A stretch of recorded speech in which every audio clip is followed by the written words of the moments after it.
from talking very much, at least. Well, guess what? I'm on fucking vacation. Oh yeah. Yeah, I got the entire week off, which means walking around naked, eating cereal, watching porn, and playing Street Fighter 4. Oh yeah. What kind of cereal is corn pops? No, Kellogg's Frosted Flakes. I'm all original. I'm Your flakes be frosted, huh? That's right, man. 'Cause I'm too lazy to add sugar, so I want that shit already got in it. So I'm ready.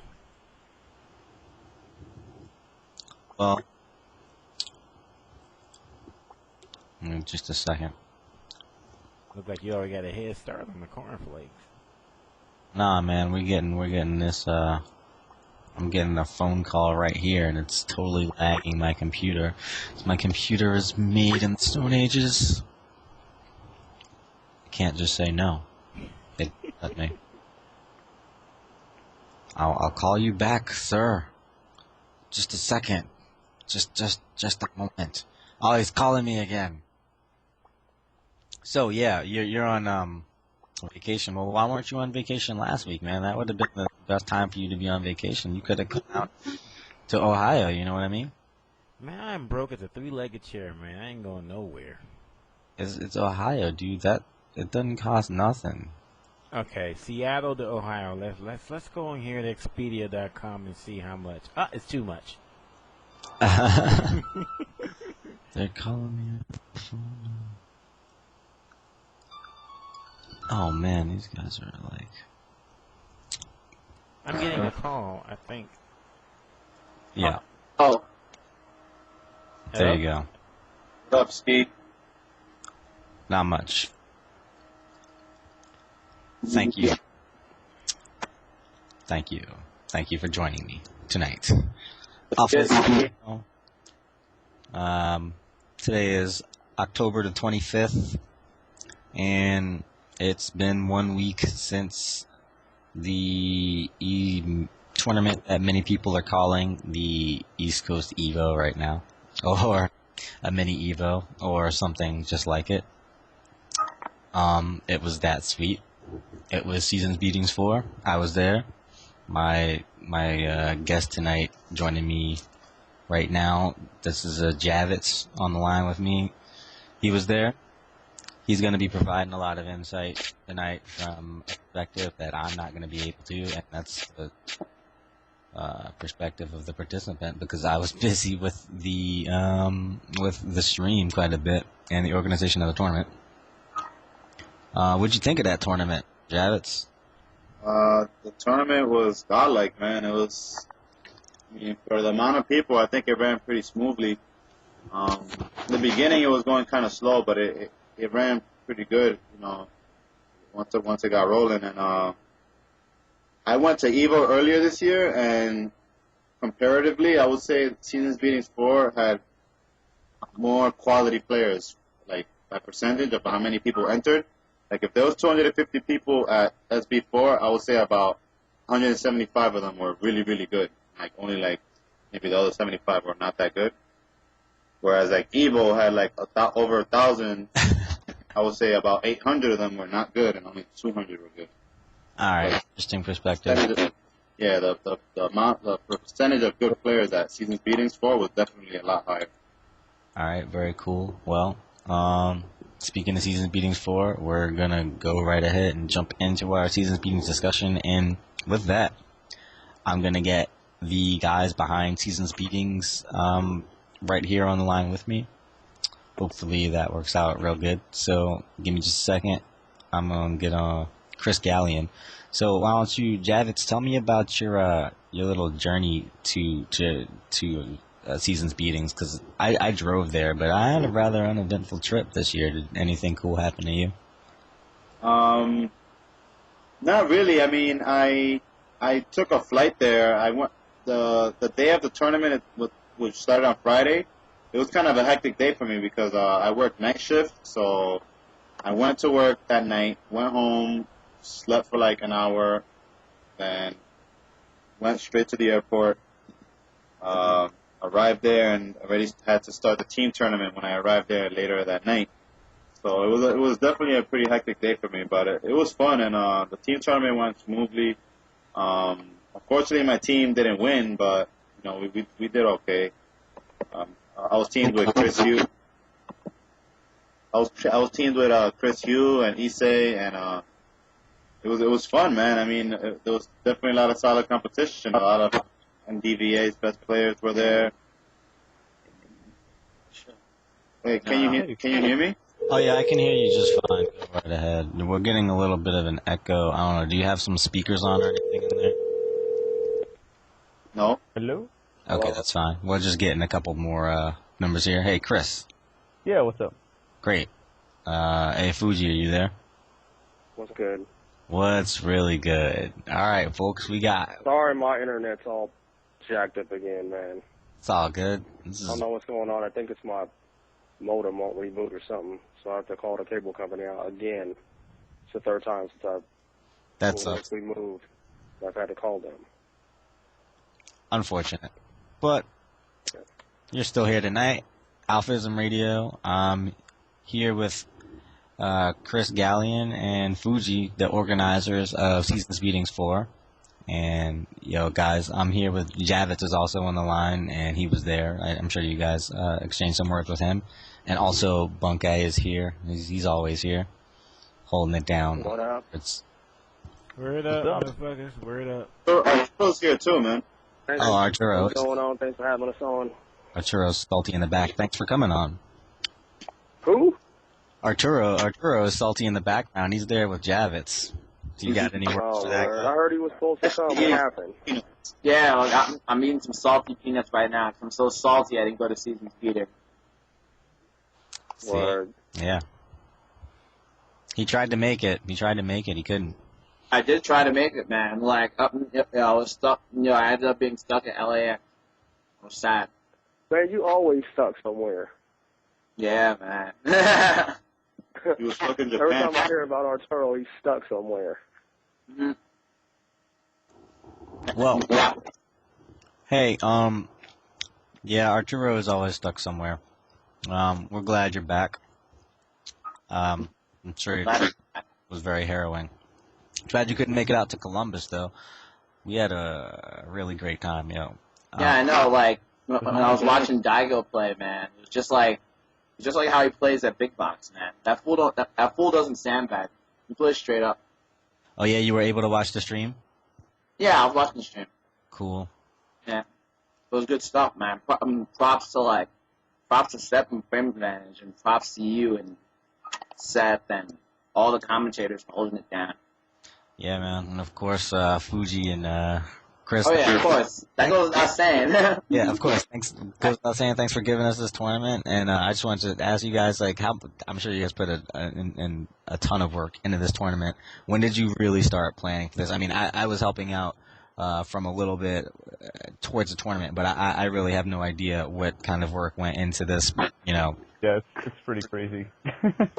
People, I mean, it really makes you respect the major organizers because we were going to majors, for a couple of years before we started doing seasons beatings, and you just can't have any idea what goes into it until you actually go through the months of planning and, arranging people to come and making sure the venue is secure and just having all the hardware lined up and everything. It's pretty daunting, like when you sit down and actually think about what all that we went through.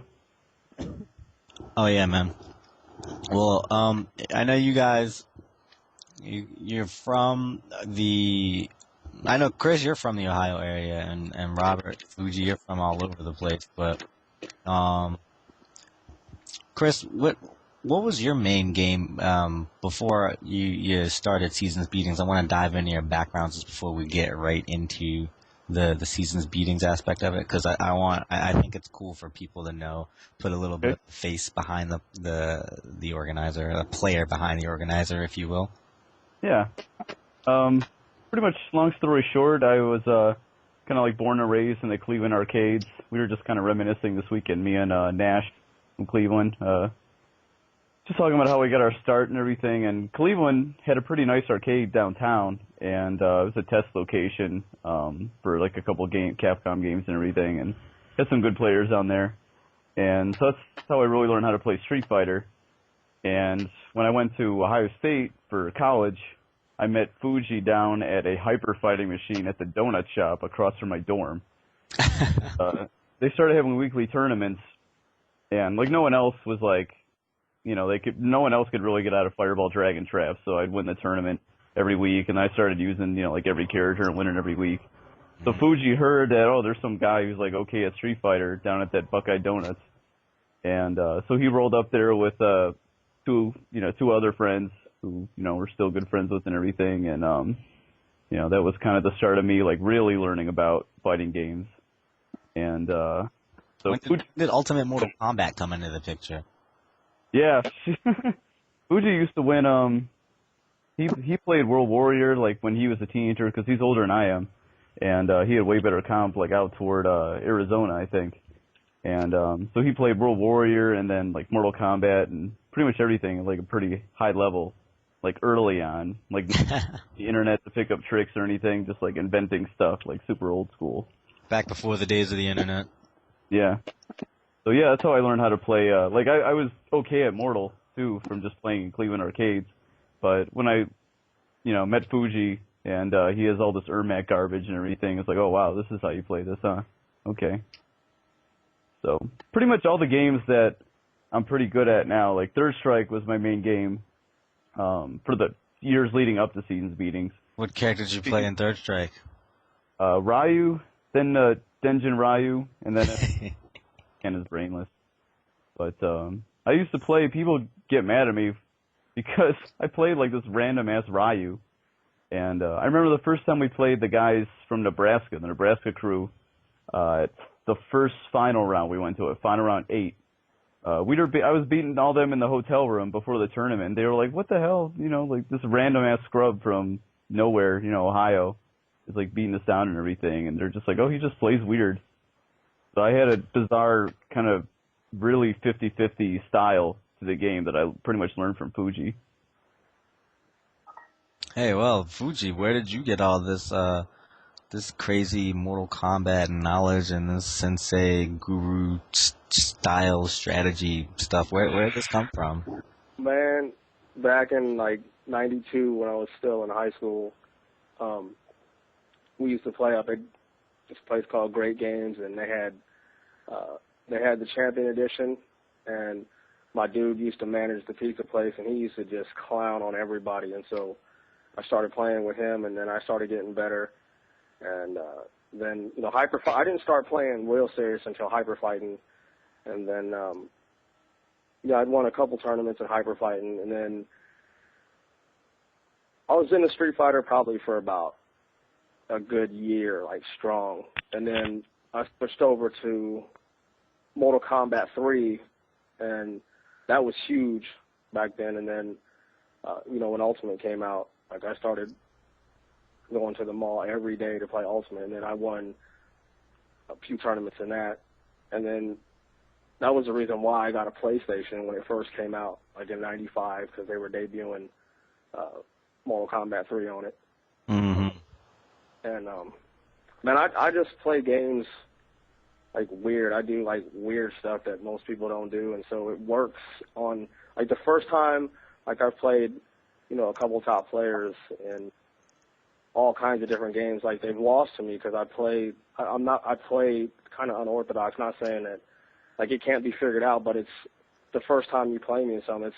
I play like not what you expect. So you're gonna lose. You're gonna get hit by stuff like you wouldn't normally get hit by. So Who were you said in Marvel? You were just telling me in Marvel the other day the first time you played. Yeah, like the first time I played like Blazini Flow, for example, like when he came back, when Blazini Flow was gone for a while, and then he came back like in '07 was like real hype again about the tournaments, man. The first time I played him, like just, his Thrax had parred up a little bit because, he was training with Flash and Alex Garvin every day, and then, he stayed over at Jay's house for ECC, and he was leveling up when Bill and Zhao were all out there, and he played, Justin, a few sets. And then the first time I played him, in Connecticut for ECC or EVO 2000, 7 East, we played in the hotel room, and I scraped them like 2-0. They were like OCVs. And it was weird because I was expecting to get ran over by him. And then just this weekend, and then like the first time I played Justin, like serious at his house in Marvel, we were both using MSPs like that. I OCV'd him too. And then when I played Fnatic this past weekend, of all people, who I thought I was going to get just destroyed by, like the first game we played, he OCV'd him too. So it's kind of weird. And then the first time I ever played Sue, the first time I played Sue, he was using Team Shoto, of course, but the first time I played him, it was an OCV too. So it's kind of weird that I was doing that, but I don't know if they were taking me serious or not, but you just go in to expect to get ran over by these guys because, you know, these are the gods of the game, and like they never see me play, so it's probably because they don't expect me to know how to do anything. Plus, I'm playing on a pad too, so you know, they're probably not taking me serious. But you know, then they start seeing me do stuff, and you know, by the time they're taking me serious, they only got one character left. 1992. Shit. I mean, man, 17 years. Yeah, I was a senior, man, in '92. You old? Actually, we started. Yeah, man. I'm about to Yo. I'm just kidding, man. I'm just kidding. Anyway, moving on. Just so fast forward, because I met you like over when I was out there at a Columbus tournament, and I don't know what you were doing out there, but we were running a tournament. I think you came out for a tournament, and it was one of the tournaments that Jason Kim was throwing, and Marvel just happened to be on the side. Yeah, all I remember is I played we were up there in the casuals, and it was when I first started, man. They asked me to run it, man. I had no idea like about seeding, and you were explaining to me how to do a bracket and stuff, and it was only like 9 or 10 people, and we were trying to figure out to put buys in and figure out how to run the bracket or whatever. So it was like one of my first tournaments that I was involved in. I just happened to be up there just because he was running the tournament, and he just asked me to run the tournament. That's crazy. I just remember no one entered Marvel because I was playing Rotron in the casuals, which I thought was my weak team, and I destroyed everyone, and nobody played the game. Yeah, Chris Rose was like the dude here, man. When we first got introduced to Marvel, man, I'd never seen, because when I started, man, we were playing on, me and my dude, we were playing on Turbo 2 down in the basement, man, with low-tier characters. Yeah.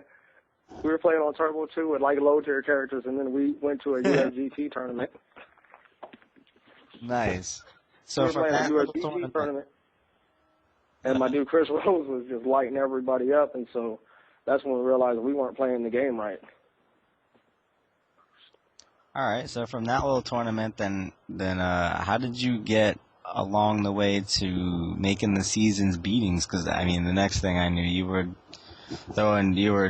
out there. Just like Chris said, we were traveling. I traveled to more majors than he did, and I actually met like I don't know if Arturo remembers, but I was at Midwest Championships 2002, and that's when I met everybody. Because we were online and we were playing Third Strike also, and we were talking shit to Nebraska, and then we went up there, and I met Cameron and all the Omaha crew, and I met Arturo up there, and I met Jay up there when he was only like 16, and Jay being Justin Wong. Matter of fact, John Choi. Hey, check this out. Matter of fact, John Choi's probably not going to remember this, but him and Shin Chang were up there too, right, in 2002. Yeah. And they were playing.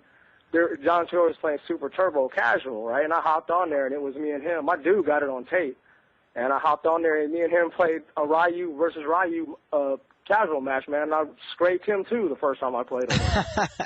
Crazy. I just remember that. Now Shin Chang, he did a dash-in demon on me when we were playing Third Strike, so he's like one of the only like top players that I've ever played. Like the first time I got ran over by, but yeah, that's crazy. But yeah, 2002, man, I met everybody, and I went to that tournament, and then I don't think I missed like Evos for like the first 2002, 2003, and then my first like really good shot at running a major tournament was NEC in 04, man. That's when I met like all the Marvel killers at one time. I think, me and you was talking about, you went up there with Jason and Nash, that we was talking about meeting up there and shit, and you was driving through a snowstorm. I almost died that year. And that was the year that, I got my, shot at running like a real tournament and with like real players in it, you know what I'm saying? So it had to be ran right, and, I got up there, and it was kind of wild because one of the TVs, like a lot of, how the Marvel players are, they didn't want to play on, they had like their one station they wanted to play on, so. Yeah.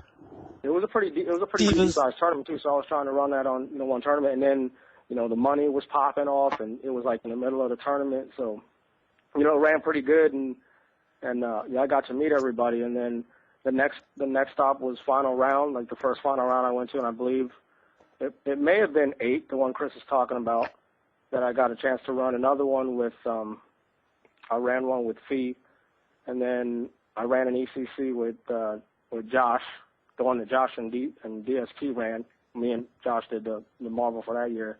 And then in 06 was my first Evo. I went up to Evo, and I just out of nowhere, I hit Chris up, man. I was like, yo, we should do a tournament here. See if we can get Justin to come out and headline it. And yeah, that was really the keystone community, because no one here like had ever been to an Evo besides Nash and Ed. They went, I think, in 03, but other than that, no one had been to an Evo. So I was thinking maybe we could get Justin to come out and headline a tournament. So we went out and I started looking for a venue. I already had one in mind. I already knew I was going to do one like at Momo's, but I didn't know that they had renovated it into what it is, because they used to have it a few doors down and it was a little bit smaller.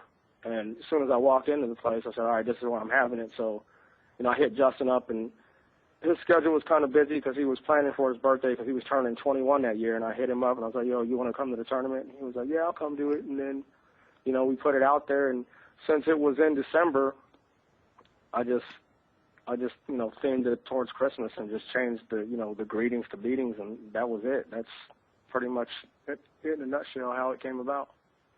And the star was. The key was that Justin. The key was that we got Justin to go, and people were like, "Why is Justin going to go to some random tournament in Ohio?" But yeah, that was really the key that got us started to be big, because at every tournament we'd say, we're going to do like X things, we're going to have X events, and they pretty much always came true.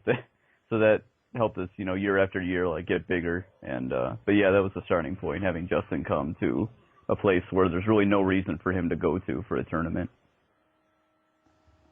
Yeah, that was Seasons Beatings. I had to miss that tournament, even though I was out there for school. I think I was gone that weekend. It was a heartbreaker, but I was out there for Seasons Beatings too, and that's when it really started to get kind of crazy, right? Yeah, because SB1 was it was more like local. Didn't Chicago probably came, right, Fugee? Yeah, Chicago came, and it was more local, and then Cameron, man, from Omaha, he took a bus and for 20 hours. Cameron he stayed out for Third Strike. He took a bus for like 20 hours and stayed for 12 hours in Columbus, and then turned around and got right back on the bus for another 20 hours. Wow. That was an SB1. I think that was SB1. No, because SB1 was me and Justin in Grand Finals in Third Strike. Oh, then it may have been the Mission Impossible tournament that he did that. The next one. Yeah. It was the next one. Well, either way, he still took that Greyhound Warrior trip. That's insane. But yeah, so I don't know what the head count was on first season's beatings, but we did pretty well. We were kind of in the red a little bit because we knew we were going to. Yeah, the first one we went in expecting to lose money. We were just, all right, let's get the venue. Who cares what it costs? Let's bring Jay out, and then let's put bonuses on all these games just so we could, somewhat establish some kind of credibility of running a tournament. Let's see if we can do what we say we're going to do. That's basically what I told Chris. Like this whole thing is going to ride on. We have to be able to do what we say we're going to do. Now, I heard some tournaments that were pretty shady, that they were promising bonuses and then prizes, and then they weren't delivering because whatever excuses were coming up.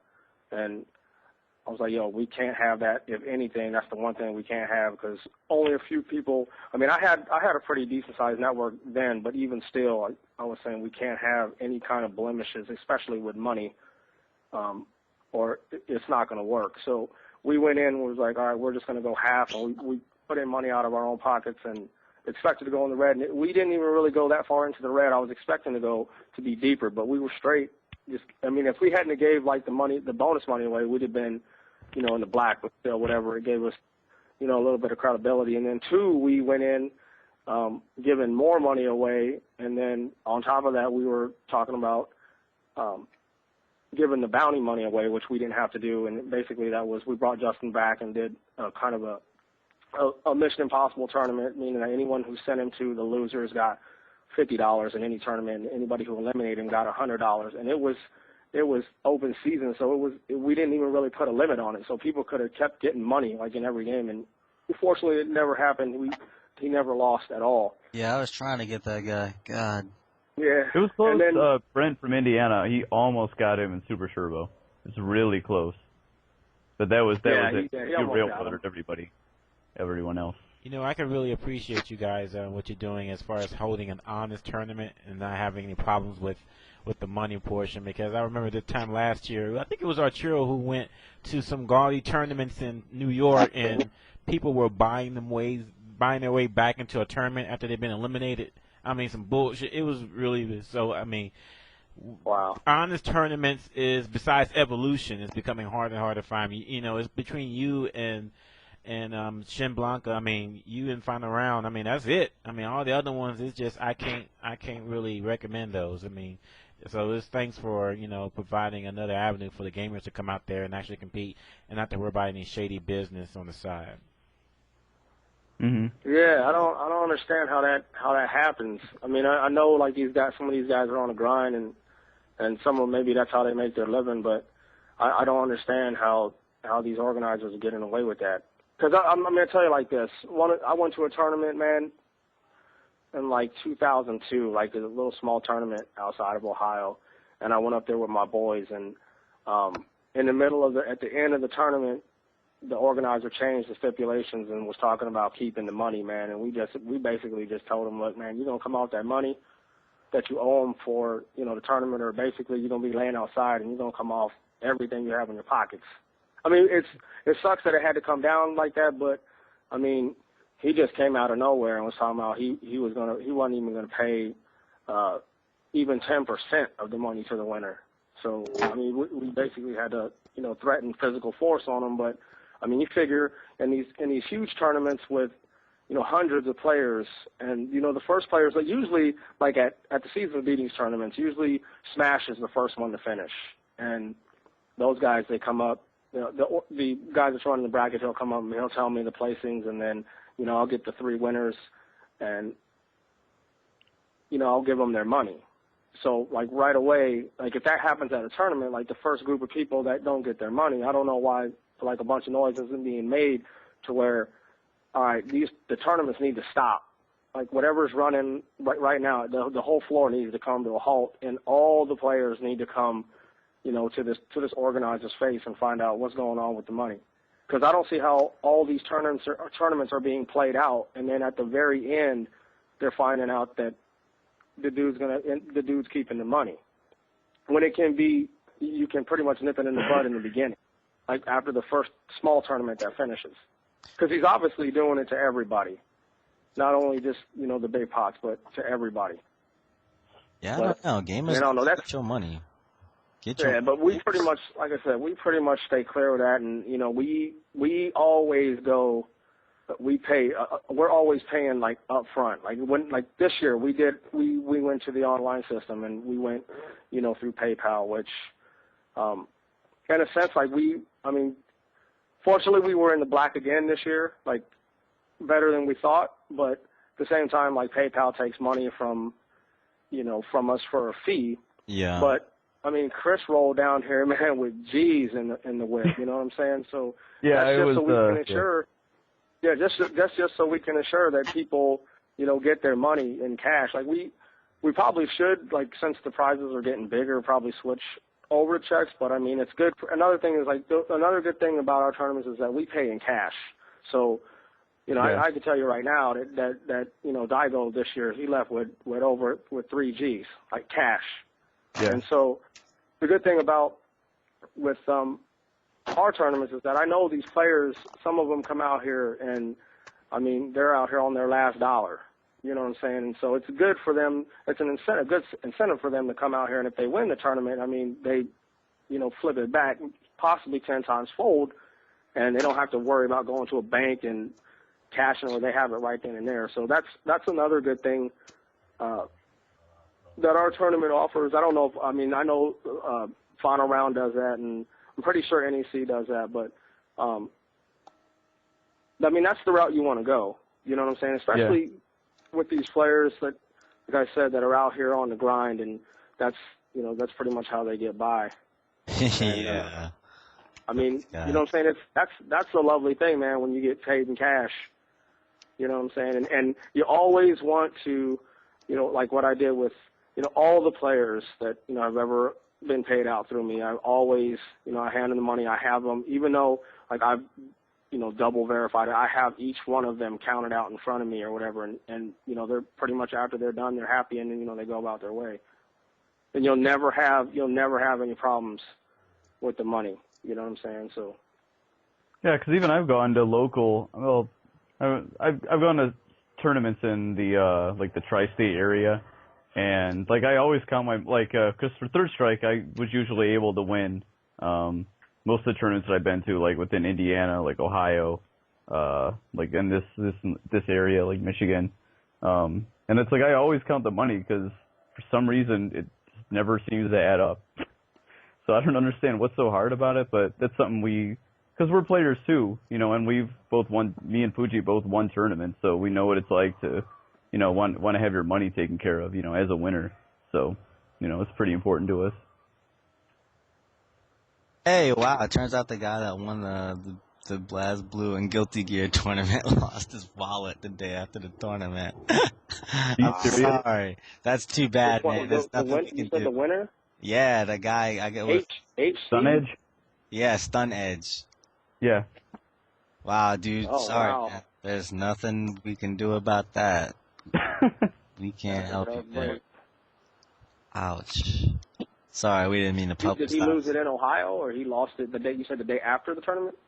I don't even know the details. Some dude in the chat room just kind of broke it down like that. Maybe you should check with the guy who got second. Good one, Chris.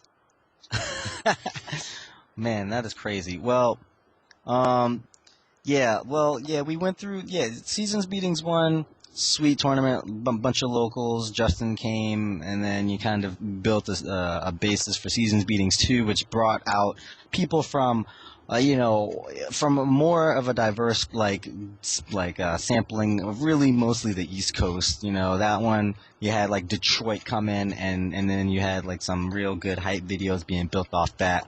Kind of led to Seasons Beatings 3. Seasons Beatings 3 was crazy, right? That's when Seasons Beatings 2 became, like, something of a Marvel phenomenon, and then that led to Seasons Beatings 3.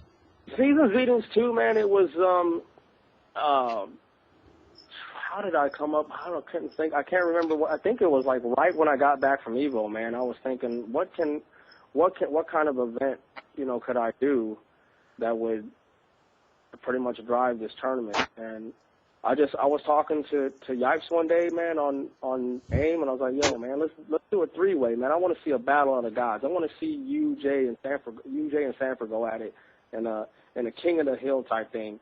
He was like, yeah, I'm with it. So, I called Jay up, and he was like, I'm with it. And then I called Sanford up, and he was like, yeah, I'm going to body these niggas. And so I was like, yo, hit it up on the, post on the thread, man. And as soon as they posted on the thread, man, that thread just took off. Florida was up in there. It was just like this shit was on the news. And the thread just took off, man. It was crazy. Every day. That thread went from, I remember specifically, that thread went from, it was on a Tuesday, man. That thread went from, 2,000 views, and on Friday, this shit was up to, 7,000. And it was all based on, and what was funny was Jay and Yipes and Sanford, they had only posted maybe, 2 times a piece. Oh, yeah, I remember that. And they said, and everybody was just following just to see, if they were saying anything back to each other. And then, they had changed, they started, making some famous quotes, and that was the can you block me? People were putting it in their signatures, and it was getting crazy, man. So that Yeah, when I came up with that concept, it just took off on its own. That's some good shit right And there. then That is some really innovative marketing there. You let them do all the marketing for you by coming up with man, a it was really just unique way of doing it. I just put it out there, and I just told them like post because another thing is like when you say, like I was telling you earlier about, when we say something's going to happen, you know what I'm saying, we have to ensure that it happens, and no better than to have the actual players get on there talking shit to each other. So once that happened, I didn't have to do nothing else. It was just now it was just all right. Now it was all just get them confirmed, and that was it, man. And that's another thing, like, with me is, like, I never like to put, that's why with some of, the newer season meetings, like, we never put anything out. We always, like, wait until we have, like, the person confirmed, or the only way they're not going to get here is if something, God forbid, happens. And so we always like to confirm, like, the players that are going to be here. That's why I don't put up, a pre-reg list no more and put out, premature numbers, because, when you put, and other organizers can do that, I'm not knocking them, that's fine, but I don't like to do that because, if certain players are fans of another player and they expect that person to be there because they're on the list and they don't come out there, and I feel if you got that on your thread and you're the one that posted it, you're pretty much responsible for it. You're obligated to deliver, that presence. And if that person's not there, I mean, whether you think so or not, I mean, that can be something that can be held over your head also. So I don't like to put that out there. It's just same thing like with the streaming. If you want to experience it, you have to be there. And so if we say like a certain person's going to be there, then you better believe they're going to be there, because we're going to have them confirmed, months in advance. But yeah, it's back to SB2. I'm kind of getting off track, but SB2, yeah, I basically just said, all right, let's run this concept, and it took off on its own. And as you see what happened, Samper should have clearly won that. And, Jay, That was insane. Being the comeback kid that he is, just came back from zero and won the whole thing. The 4-2-1. Oh my God. It It was like four. It was like 6-4-0. My heart beats. I get short of breath just thinking about that day. Yeah, man, it was 6-4-0. He came all the way back, man. It was pretty crazy. That was you guys got it. Is there video of that around? Yeah, we have it. Yeah, we got it. Is that gonna be maybe? I don't want to get ahead of myself. So No, actually, Preppy put that out like the year that it happened. It's been out for a while. Well, you guys gonna go check that. Yeah, all the first like couple of seasons meetings videos were all open game. People could do whatever, they could record them, do whatever they wanted with them. And we had we didn't have like guys. Give me just a second. Who's got the ghost on their line? Who's got paranormal activity on this? What the fuck was that, man? Somebody's got it. All right, thanks. Okay, yeah, go ahead. Sorry about that. Oh, so, I forgot what I was talking about. Well, I think we lost Chris Ghaleon though. Oh, we'll get him back in just a second. So we had that kind of established seasons beatings is like a special type of Marvel event that was I guess Marvel at Evo kind of fell off that year. Justin was kind of asserting his dominance in the field at the time. And there was not really a huge challenge. The challenges were coming mainly from the East Coast, so you getting Yipes out there really made Seasons Beatings the Marvel tournament to... Well, no, actually no. Seasons Beatings 2, I think, was the year that Yipes won Evo. And this is what happened. Better. Go ahead. What's that? I said even better. Actually, in 2007 was the year everything was supposed to go down, man. We went down there and...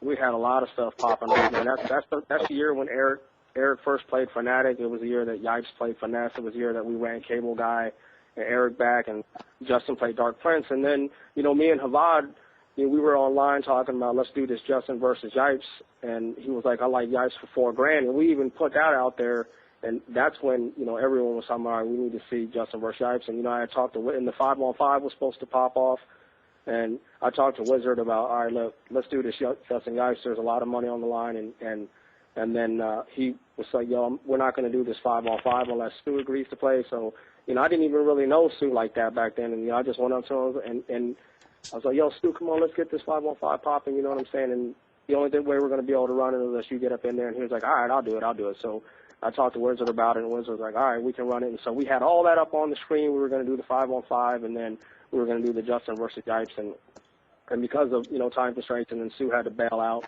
And then I had told Justin, if you guys don't get to play for whatever reason here, then, we'll do it. That'll be the main event at 3. And we didn't get to do any of that stuff. So 3 was basically, when all that stuff didn't happen at Evo, it was just basically, all right, that's gonna drive 3. I'm gonna do everything that everybody's been wanting to see. I'm just gonna make it happen. So the 5-on-5, like Justin versus Yipes, was already a wrap. They already agreed to do it, and with Yipes winning Evo that year, which it made it even better because he had won Evo that year, and then he had won season beatings too. It was basically, all right, now Justin's the underdog, so that's huge. And Yipes at that time, I believe at that time he was at his peak, and he was just ridiculous. And so my focus wasn't really on Justin versus Yipes. It was, all right, how do I get this 5-on-5 to pop off? All right, well, right now, our dilemma is the West Coast don't have a team. I knew right off the bat that Chris Schmidt and Sue were automatic because Sue, I just based off, Sue was 5-0 in 2003, and Chris Schmidt, he was making top 8 at every Evo, and then he had won Evo West. So I even had, a match to do with him and Sanford because Sanford had won Evo East. So there was a match right there. Both of those guys are killers, so we have champion versus champion. Well, getting Sue out here was just work. And then Roshan and Jamar, they were in limbo till about 2 months, maybe about a month and a half before, because they had some really, really tight schedules for school. So once I was able to get them confirmed, it was pretty much a wrap. The East Coast guys, they're pretty easy to get out, but the West Coast, man, it's a lot of work, man. You have to persevere to get those guys out here. Especially, Sue had never been to a tournament, outside Las Vegas. They tried to fly him out to ECC a couple years back, and they couldn't get him. So it was just one of them things, man. Like I said again, if we're gonna do these tournaments, we have to get bigger and better. I want to top like the previous year, and it was like a challenge. I like challenges, so it was like a challenge for me to get Sue and Rotron out here, because it's just one of them things where, all right, it's not going to happen because the thread everybody's talking about, that's not going to happen, and Rotron's not going to do it, and Sue's not going to come out there. So I just like to be able to, defy the odds and just, all right, well, if you say it's not going to happen, well, we'll see. So that's why as soon as like those guys are like, all right, yeah, I'm down, let's go ahead and book me, we went ahead and, took care of, getting them out here, and then their names are up in our thread like bold. Like, they're confirmed. And so we pretty much established, the staple the year before, basically saying, all right, this person's going to be here, this person's going to be here. So now it's, okay, here's another one that we're confirming, like these big names. And, you got to come out to witness for yourself. And, you come out here and you see those guys are here, you're just, oh, wow, they really did show up. They really are here. So, that goes to, the credibility of your tournament, especially if you're coming out of nowhere, because we came out of nowhere, man. We just decided we're just going to throw a tournament and and headline some top dogs, but at the same time, your tournament has to run too. You can't.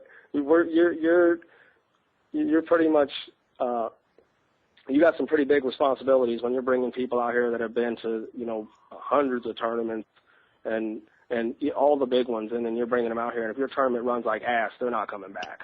And if you don't deliver on what you say you're going to do, they're not coming back. So that, on top of just getting them here, it has to run the way you say it's going to run. Because these guys are expecting it. Like the locals, they're going to come back because they're not going anywhere else. But these guys, if you want them to come back, you have to deliver. And I've always taken care of, me and Chris, we've always taken care of, our guests and make sure they have a good time and, they get what's promised to them. And, that was pretty much the driving force for 3, man, was when we put the 5-on-5 out there and we put Justin versus Japes out there. That was basically Marvel Paradise right there. I mean, it was basically like a 2003 reunion because, Mix-Up was out here. So it was just crazy because ain't no one seen Mix-Up for a long time. Yeah. And he made, the 15-hour drive out here, and oh, wow. It was just crazy, man. Yeah, even Havad came out, man. He had just come off, everybody knows about Havad in the Marvel community. He's a really big name when it comes to Marvel, and he had just got off, I think, either the Caribbean tour or one big poker tournament. Yeah. And he had actually flown to New York and then got on a plane like 2 days later to come to 3. Because it was basically our concept that he was finally getting to see, Justin versus Yipes, and he bet on Yipes. Havad likes those other guys. Yeah, man. The other guy. Yeah, if you're really hot for a second and you're making a lot of noise, the chances are if a match comes your way, Havad's probably going to side with you. I don't know about now because after what happened this year, but he was making some silly bets this year at 4. He bet. Well, he didn't. You know what? To give Havad some credit, man.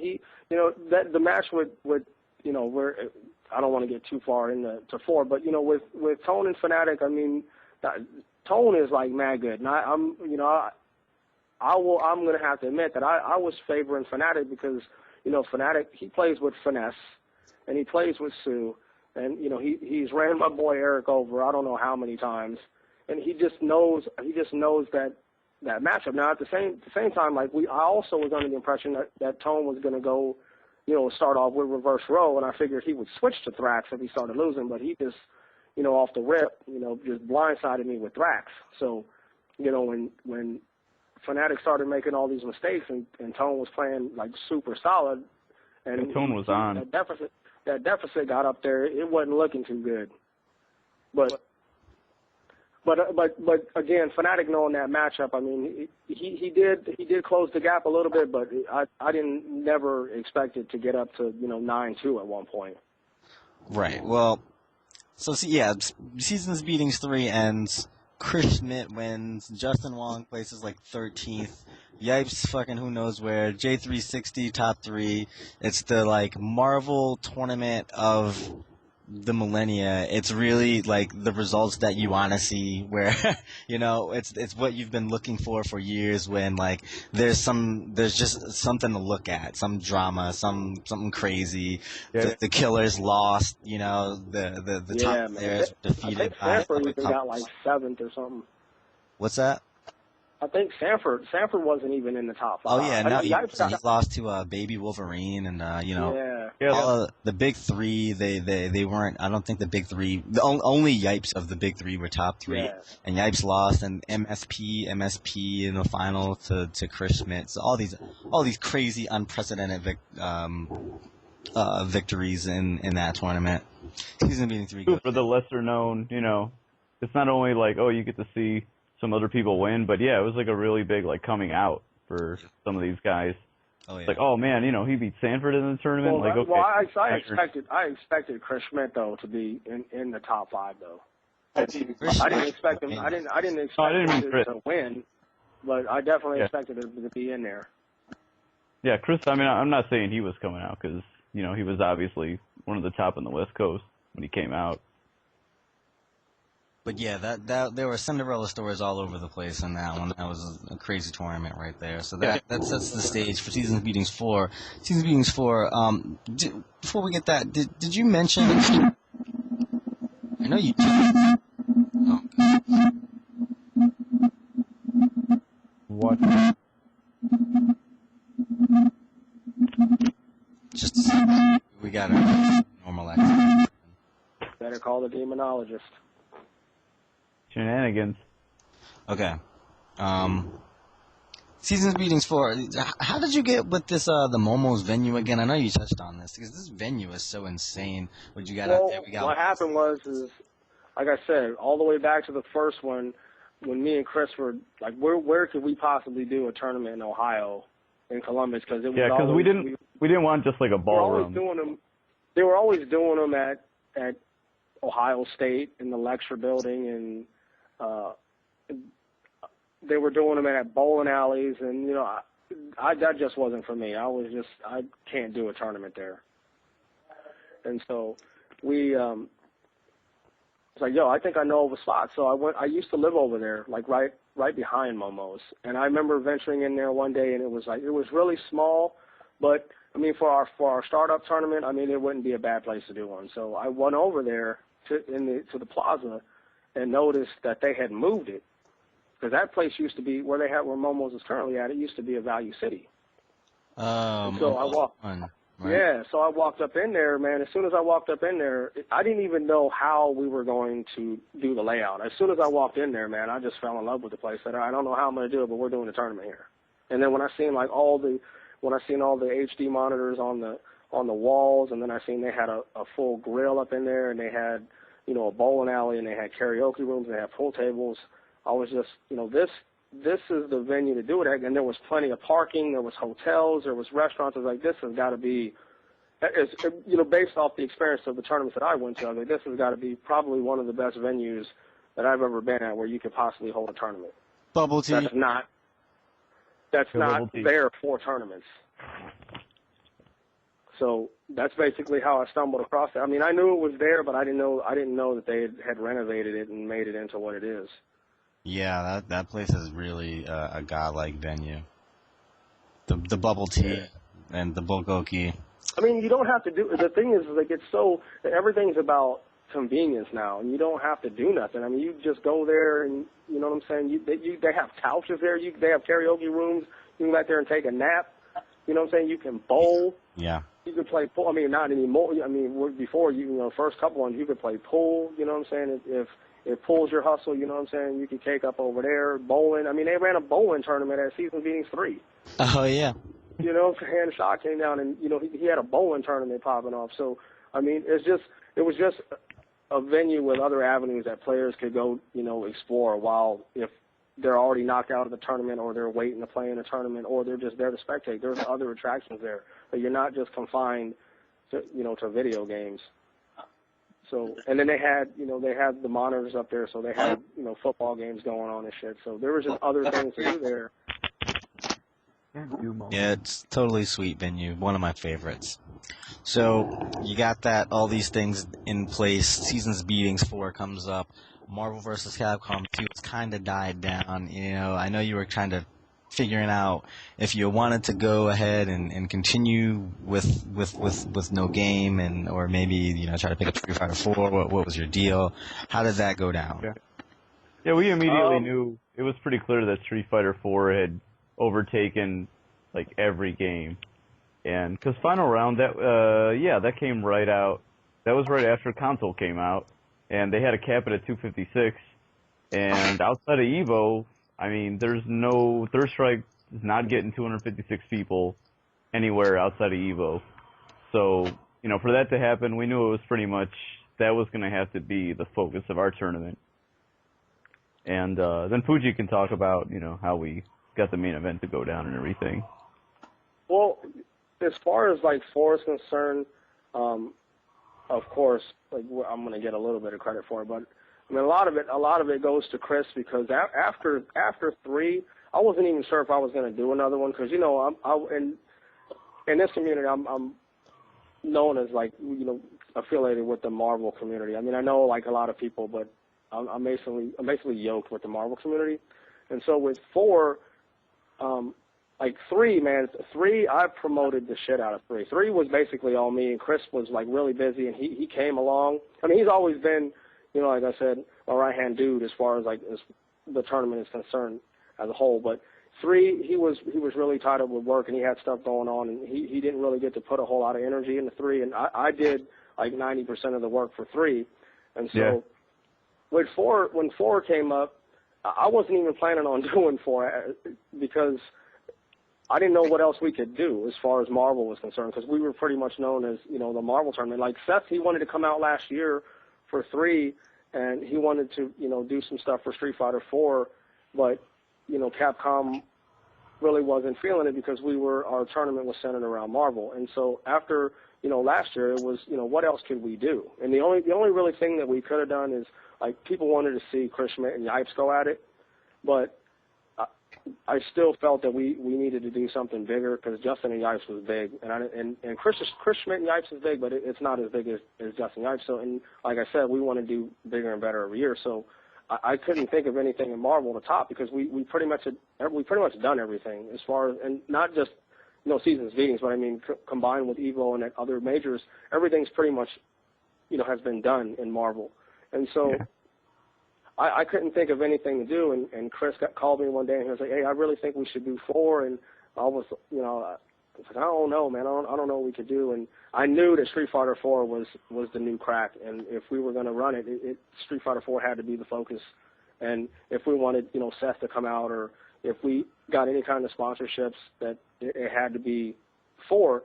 And you know, with Justin, you know, transitioning to 4, not really caring about Marvel anymore, and he was winning all these majors.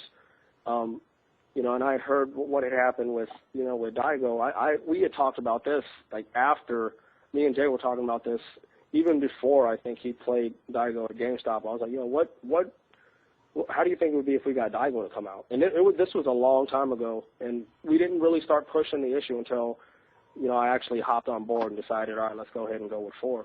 Well, we pretty much based how we were going to do, like, our main event and whatever attractions we were going to do based off the results of Evo, because Justin was clearly the best player in the country, but there was still some controversy because, you know, niggas just don't want to accept that sometimes. So we figured, well, we'll see what happens at Evo, and then we'll pretty much go from there. And I expected what I expected to happen at Evo happened. I said that Justin is not going to lose to anybody unless it's a Japanese player. And ironically, it happened to be Daigo, and I've seen talks in the thread about people wanted to see a first to 10 with Daigo and Justin because of what happened at GameStop. And when that didn't happen, I figured that if they make it to the grand finals, that's going to be lovely. And especially if he wins, that's good. But if he loses, I mean, that it'll be an automatic call for a long set. So, you know, with the finals being that close, you know, down to the last round, I believe, it was again it just the results just pretty much gave us our tournament, because right there it was just, I told Chris, I was like, yo, we have to get Daigo. So, you know, at Evo, me and Justin, we had talked to Issei when he was doing, you know, the Marvel Money matches, and after Daigo had won, they approached him and said, hey, would you like to come out to an East Coast tournament and do a first to 10 exhibition with me? And Daigo was down with it, man, all the way from when we asked him, which was kind of crazy because he didn't know who I was, and he was like, yeah, just give me some more details. And so Issei was, you know, he was translating, and he was like, yeah, he was giving him details. And then, you know, SBO was coming up. Jay went out to SBO, and he didn't really see Daigo, so he didn't really get to talk to him. So I had talked to Nick.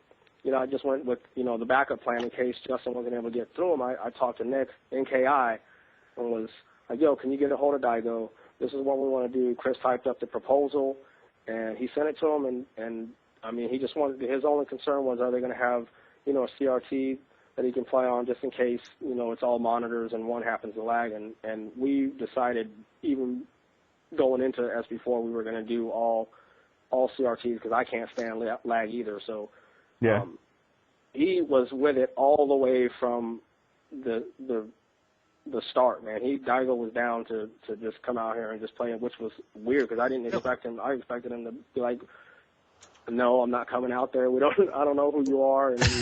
And he was like, yeah, I'm down with it. So, you know, it was me and NKI, man, every day back and forth texting. Like, yo, did you hear from Daigo? All right.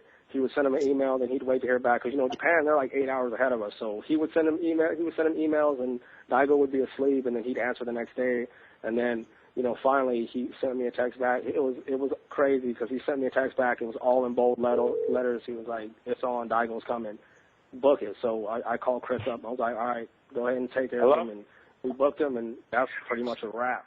It was Daigo's coming, and it was just one of the things again where, all right, there's another person we got confirmed. We pretty much have the credibility. I don't think anyone's going to question this, and of course they did, but which is even better because it drives the thread in the event. And I called Jay up. I was like, he's coming or whatever. And from there, we already knew Street Fighter 4 was going to be big regardless. But with him coming and then Jay coming, the two best players in the world were going to be here, and they were going to play like a long set, which is what everybody wanted to see. Based off the results of Evo. Again, that we put it out there, and the thread just took off on its own again. So how did you get Seth out there, and then he had the Tatsu versus Tatsu? Well, I talked to Seth. What originally happened was we were talking about, okay, when the thread took off, man, I was getting hit up by all these people that wanted to stream, like the people that from Devastation, they wanted to stream, and then one of Chris's friends wanted to stream. And then Seb hit me up, and he wanted to stream, and so I basically did some research. I talked to you, of course, and I talked to Jay, talked to a few other people, and so we can make the right decision. Like, who we want to get somebody out here who's enthusiastic about the fighting game scene and really wants to cover it the way it should be covered. And we ended up going with Seb, and it turned out to be the right choice. And then from there, we were thinking, well, who could we have commentate? We have to get somebody up there with Ski because we can't expect him to run 3 days by himself. And we know Keats he did Evo, and we knew Keats was going to be here, so you had Keats, but we needed somebody else. And then Yipes, I wasn't sure if he was going to be here, but he would definitely do the commentary with you for Marvel. And so, with Street Fighter 4 being the big game, who else? Who could we get? To commentate that people are going to respect. You know what I mean? Not saying that they're not going to respect you guys, but I mean, as far as like if we're going to throw them on the flyer. And so we were talking about, all right, let's try and get Seth, and then it was either Seth or Dogface, because Dogface, it don't matter what he's talking. He could not be talking about Street Fighter 4, and people are going to listen. So we were just thinking, well, who can we get? And so I hit Seth up. I was like, yo, here's the deal. We made a proposal to him. We offered to bring him out here, take care of his lounging, and he was like, no, man, just go ahead and put that money into the prize pool for Street Fighter 4, and I'll see if Capcom can take care of it. And his only issue was getting the Friday off, and he wanted to know when we needed him there. And I said, you can come whenever you want. I mean, if you just want to come in for Sunday and do the commentating for Sunday, that's fine. Or whatever you can do. And I talked to him. A lot of the negotiating was done like right before I had to start work. So I talked to him while I was at like right before my meeting at work, and he was like, "Yeah, I think I can do it. I think I can come out Saturday because if he needed to be out here Friday, he definitely couldn't do it." And he said, "Yeah, I think I can come out there Saturday, and I'll go ahead and bring out the two extra characters for the two new characters for TVC." And so that was just him coming was huge, and then the bonus was the new characters from TVC that he was going to put on display with the dev kits, and so he actually wanted to come out here free.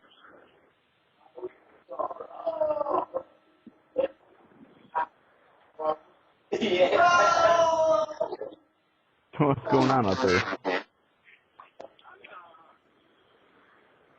Okay, yeah. So he actually wanted to come out for free, but is that Arturo? Like I said, because it was centered around a Marvel tournament, I mean, there wasn't really much that he could do out there. But Seth loves the Marvel community, so he wanted to come out regardless. But he was doing a lot of promotions for 4, and we didn't really have anything going on for. Now I did try to get him to come out for 3 and to promote Street Fighter 4, but since Capcom it was Marvel, they didn't want to do it.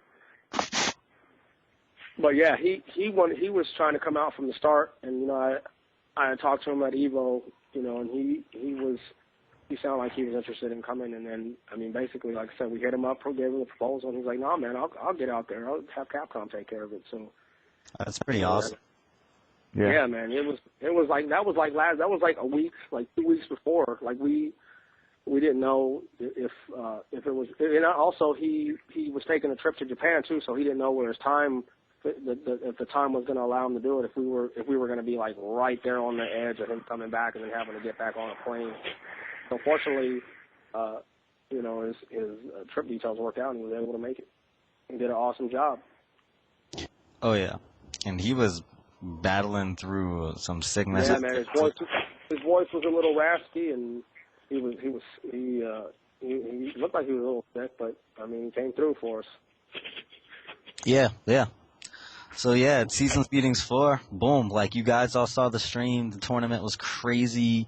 Marvel vs. Capcom 2, Sanford solidifies his standing as the current best against Justin Wong in the finals. You had Neo and Chunkster repping the West Coast. We saw the Tone versus Fnatic, biggest Marvel money match ever. That's the biggest. I think that's the biggest money match in history. That is ridiculous. Yeah, period. I don't think there's a money match even close to that, man. And for all those that are in disbelief, man, I was in the counting room and saw every C-note counted, and it was all there.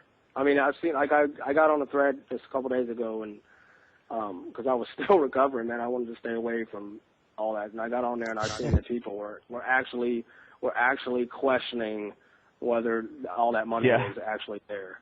Now, Hey. I'm going to tell you right now, I seen every last $100 bill counted. It was all there, and it was all in cash, which was crazy. Hevad was there, baby. It's all good. Yeah. Third Strike. Did Daigo enter Third Strike at that tournament? He did. Yeah. He did enter Third Strike. When we picked him up from the airport, Moses was translating for him, and we talked to him on the way to the venue, and he said he only wanted to enter.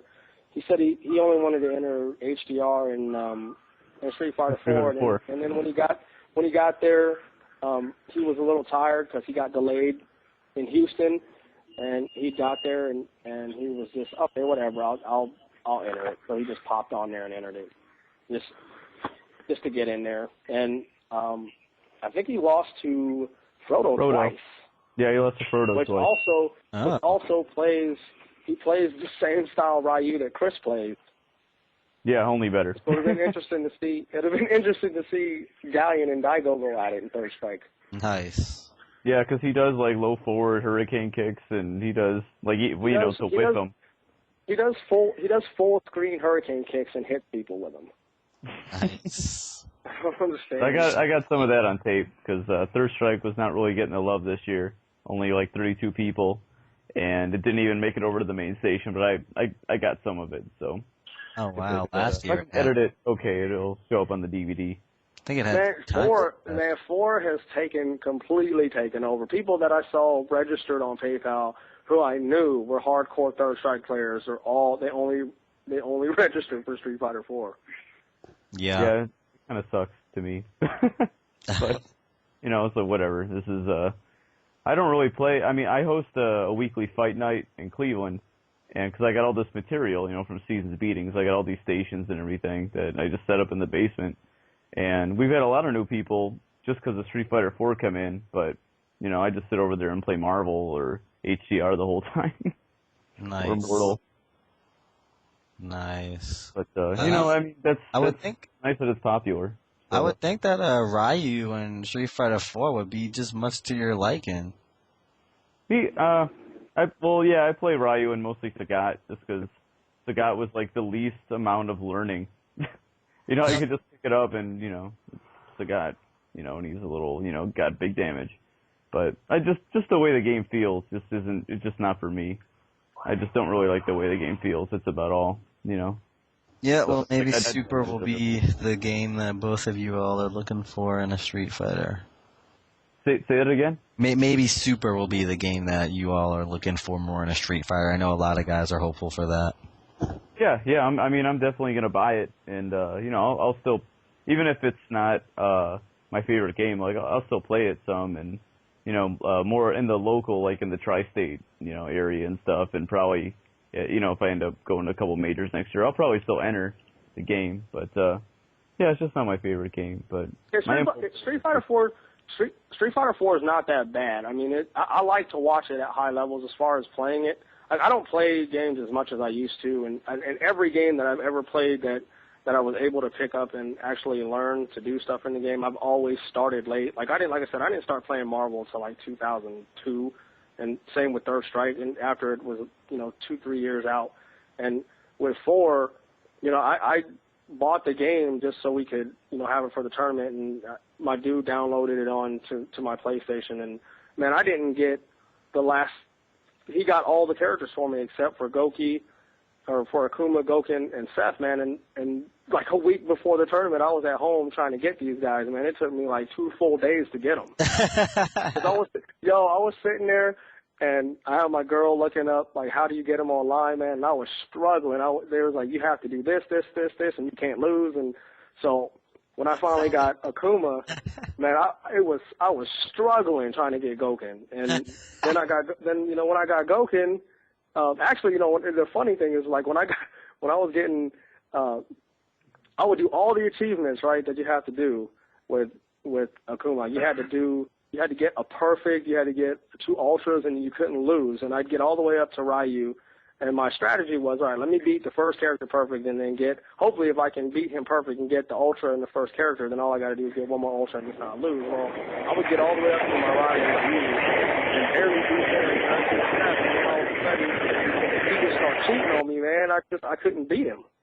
I just could not get past Seth. And then, which was kind of funny, because when I finally got Goken, the first time I made it all the way to Seth, I finally beat him, and he was the last person that I needed to finish the game with, so I finally got, Seth. But I did all that like a week before the tournament, because I was calling Chris up, and it's like, man, I don't know if I'm going to be able to get all these characters. Yeah, I had to do all this. My PlayStation with HDR on it, because we might be short a couple characters. I had to do all that the weekend after Street Fighter 4 came out, console. There was a tournament in Indiana, and they do pretty decent tournaments. I think they do like twice a year, and I always go to them because the guys out there are cool.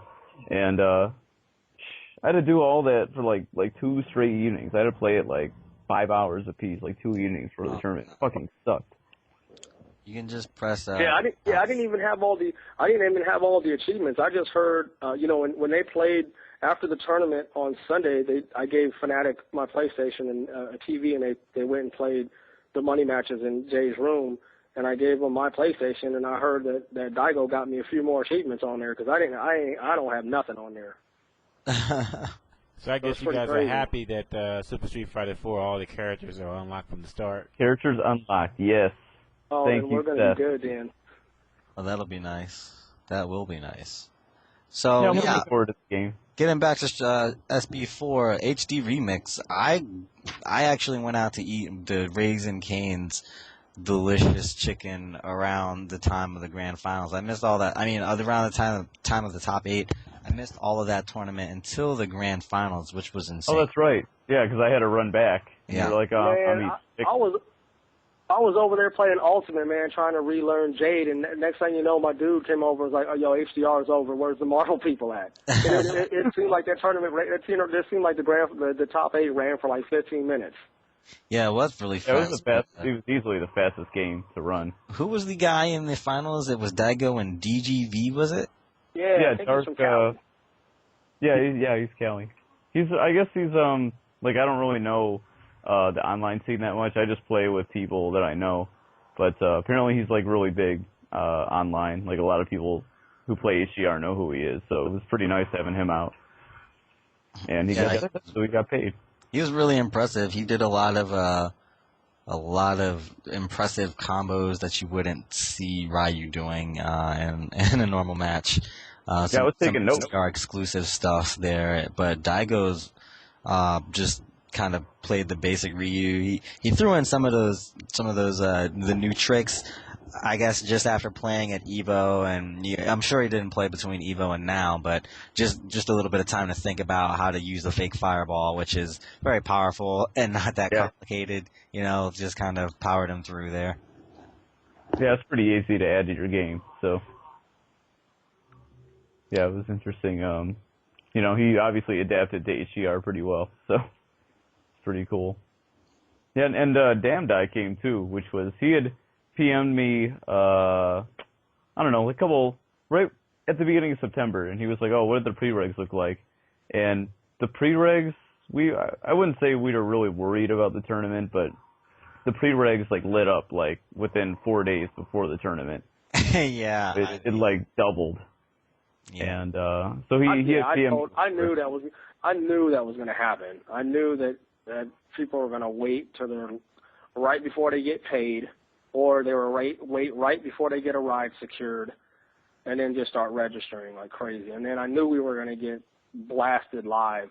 So I wasn't really concerned about it. It's just my girl was handling all the registration, and she was jotting down names, and she did a really good job separating everybody. And then, Chris had, his spreadsheet from PayPal, but we knew that because I had talked to Wizard, man, I think it was either a week and a half or 2 weeks before, and he asked me what Street Fighter 4 looked like, and it was over 130, but I told him, I said, it's going to get up over 200 because all these people that I know are coming, they're not even registered yet.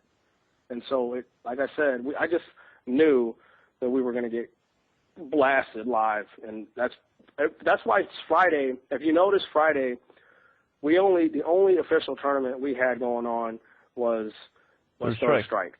Which was and easy, we allowed, so. We told Tiggy, or in Ultimate Mortal Kombat, and we told Tiggy he could run, the Melty Blood, and then Noel, of course, did Street Fighter 4 teams. But as far as like what we were responsible for, that the players, everything else that the players were responsible for, we only had to worry about Ultimate and Third Strike, and we knew that they weren't going to be like too chaotic. So we could, I thought that you were going to be there a little early on Friday, but even if not, we had all day to work on, Street Fighter 4 brackets and get people registered for Street Fighter 4. Now, we had mentioned that we were going to cut the registration off at 6, but I knew people were rolling in later than that, so we had all day an all-day window for Friday to get people to register. And even on Saturday morning, we knew we were in pretty good shape, that we still allow people to register all the way, up until the tournament started, even with, the teams still carrying over into Saturday. It was just crazy that we were able to get through that tournament so fast, even because I just now realized that we had the teams running also. The top 12 of the teams were still running at the beginning of the singles. Now, had that not been running, we probably would have been done even, 2 hours earlier. Yep, oh, definitely. Yeah, it was great. Doing it into pools the way we did, I can see why. Yeah, and all those guys, I haven't done my shout-outs lately because, like I said, I've been trying to recover. But, man, I've got everybody's name who did an outstanding job as far as running every tournament, every bracket, because I can't think of one time. I know last year we had some blemishes, but this year was just so much smoother. I can't think of one time someone coming up to me and complaining about something that they didn't have enough stations, or I'm not in the bracket or anything. And it was just a whole lot better this year. Well, we had to fix, there were a couple bracket things, but it wasn't anything major. It was stuff that we just I didn't hear about right there. Well, it was no big deal. But, yeah, we took care of it. That's always going to happen. There's always going to be someone come up and like, oh, I didn't hear my name. So, okay, oh, yeah, here you are on the bracket. Oh, well, I think this year with 4 megaphones and then the house mic, you don't hear, because people that weren't hearing the megaphones, they were coming up and grabbing the house mic, or I was calling names for them. So if you didn't hear your name, then chances are you were asleep or you weren't in the building somewhere. Yeah, the house, that was huge, actually having the house mics work this year. Every year we tried to do wireless, right? Is that why it really didn't work before? Well, no, it's just the way they have it wired. I just found out. Like, I've been telling the thing about, like, I love Momo's staff to death. The thing is, like, there's some of the stuff that they're just not knowledgeable about how stuff works. And just to give an example, they have all those speakers in that building wired to one channel, which is not good. Because if you have a receiver and it's got 8 channels on it, why are you only using one of them? You've got to split your ohms up a little bit, and they've got it all wired to one channel. That's why when you guys were commentating for the finals on Sunday, people wanted to turn the speakers off in the back, and I suggested to the staff, we need to turn these speakers off because these people back here playing casuals, it's a little loud back there for them. And then they told me that they had it all wired to one channel. So your only alternative is to climb up in there and unhook the speakers in the back. And there's no way we were going to pull out, a 13-foot ladder and get up there and do that. Well, that's cool. Hello? It worked out all right. So, but let's talk about Street Fighter 4 because that was really the highlight of the tournament. It was cool that we got to save the top 16 for the stream there, so everybody got to see a little bit extra. We got to see a lot of interesting players there. Yeah. Yeah. The thing about that, the plan was to go to the top 8, but I figured, it's a new game and there's a lot of hungry people and everybody wants to get to the stage, whether they believe it or not. We figured, the top 16, there's room for let a few more people get seeing how it was being streamed, and some of those people there in the top 16 were, they were killers. So why not? Let's go with the 16. Now people wanted to reset the top 16, but that's probably not a good idea because certain people it would have ran over our time. But we decided let's go ahead and close out at the top 16, which again was good because another thing, about, if you've noticed that if the people that have been to our tournaments, we don't never get in there and sometimes it may run late, which you expect at all tournaments, but we don't never get in there and threaten our players. We don't never get on the boards talking about, we don't care who you are, and if you're not at the station when we call you, you're disqualified, and we know that everyone's on a different schedule, because people stay up late and some people go to sleep early and some people take the tournament a little bit serious, but sometimes, people aren't there for their matches and, if they happen to come in and we've been calling their names and we're able to move a few more matches ahead of them and then come back to their match, then, so be it. We really don't want to disqualify nobody. So yeah, we manage, With Saturday, with Saturday closing out at the top 16, I knew we only had Blaze Blue HDR, and we even decided to go ahead and run Marvel because Marvel wasn't originally supposed to be on Sunday. We were just going to go straight through it because I knew some people needed to get back. But I knew we had time to go ahead and squeeze in 4, and since Marvel being the staple, and I knew it was probably going to end up being, Justin Sanford in the finals, which is a classic match, we got to run it on Sunday. So, basically just time just worked in our favor this year that we were able to do some extra stuff and people were able to play casual a little bit more and I didn't feel like nobody was under pressure to do anything. So that was just another great thing about this tournament. Yeah, it ran just so smooth that, it was just great to have Sunday all top 8 and just like a relaxation day for, everyone who wasn't playing too, but, even if you were playing, you got your one game and, or maybe 2 or 3 or whatever. But, for most people, they're probably only giving you one game and, they can pretty much relax the rest of the day. And I even got to, because we're so busy, just, when you run a tournament, you're running around the entire day taking care of a million different things. And Sunday, I just got to friggin' sit there all day, and hang out with, a bunch of people and watch all the finals. It was really great. It was just so great to look around and see how smooth it went. Yeah, that was awesome. It was good to really kick back on Sunday, even though I still... You were put to work. Yeah, still need to do some commentary there. Bang out. Yeah, a lot of it... a lot of that has to do with, y'all, you guys held it down. Once we got to the top 8 and the top 16, we pretty much handed you guys over the brackets, and it was your show. You know what I'm saying? We pretty much, put... we would just, pass the ball to y'all and y'all, ran to the finish line with it. You know what I'm saying? I didn't even have to, like I said, I was over there playing Ultimate. I wasn't even thinking twice about who do I got over there? Do I have to run over there and take over these brackets? I had you, I had Josh Wigfall over there and, Frank was over there. And, I just knew I had competent people over there that I didn't have to babysit them, and I knew Chris was over there. So, it pretty much, it's just, the people that also, dedicated their time and put their energy into it and was just crazy about it. Just made it run that much smoother. And it wasn't just me and Chris. Even though we looked like we were busy, a lot of people, like I said, I'll post their names up soon, but a lot of people had, much to do with making this tournament ran as smooth as it did. Because Sunday, if it's Sunday, you figure if it was just me and Chris running it, it would have been, not saying that it wouldn't have ran okay, but I mean, it wouldn't have been as smooth. Yeah, we, especially everyone who just ran pools, because we just kind of grabbed people, like randomly.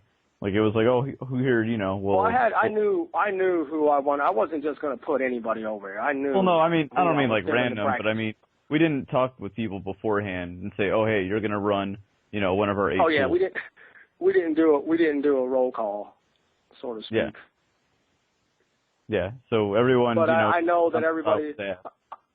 I know that everybody that had a bracket in their hand knew what they were doing, and yeah. if someone came up to me and wanted to run a bracket and I didn't think they could do it, they definitely aren't going to get it. Yeah, we got some pretty good people. I definitely had a say in those people and the people that we found to help out with the pools and Street Fighter 4 especially. Were definitely capable, and those were some pretty large pools there. 32-man pools. I think we had 256 on the nose for Street Fighter 4. 250. 250. Yeah. So I mean, we 6 buys. Big deal. Yeah. Right. So we had a bunch of crazy. The whole tournament would have been, a complete mess because it all hinged on Street Fighter 4 running well the whole entire weekend. So, I mean, that just our original schedule, man, we were going to run because the thing that we didn't want to run into is what actually happened. Like we didn't want to run Saturday 3 of the biggest games all on PS3s. Yeah. It ended up happening, and it was all about staggering. I figured, okay, if we're going to do this, this is how it has to happen. Street Fighter 4 has to start first, and then Blaze Blue, and then we could, because we were originally HDR was going to be on Friday, and I got some people that we're talking about they're coming all the way out of town for their main game HDR, and they're not going to make it, and they'd only be able to make it for Saturday, so we decided to move it Saturday, and so we moved it. We put it late. We put it in the evening on Saturday, and it worked out because we knew that we would get through a bulk of Street Fighter 4 within 8 hours. And even starting Street Fighter 4 because, the staff had showed up late on Saturday morning, we even still started late. We got off to a late start on Street Fighter 4, and we still finished sooner than I thought we would, given that we started late. With teams running. And I just couldn't believe how fast the pools ran. Like when 1 and 2, when they were almost done, I was like, wow, already? I mean, I thought we were going to be, I thought the day was going to be a long day.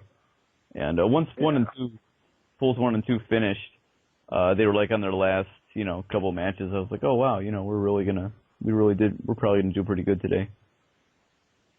Because we still didn't have as many stations as we wanted either. We wanted over 20. I had over 20 that were committed, and then some people they didn't show up, and then some people pulled their stations in the middle of the tournament, like while pools were running, and so it didn't set us back too bad. But we had planned for we'd slotted about close to. I think when I talked to you, Skip, that we had at least 16 guaranteed for 4. And then when people didn't show up and people were pulling systems to take them for whatever reason, I mean, it didn't concern me too much, but... Hello? Hey, what's up, Javits? Hey, what's up, man? Are you able to talk? I'm actually, in the by that first, so I'm just waiting for my train. Okay. So what's up?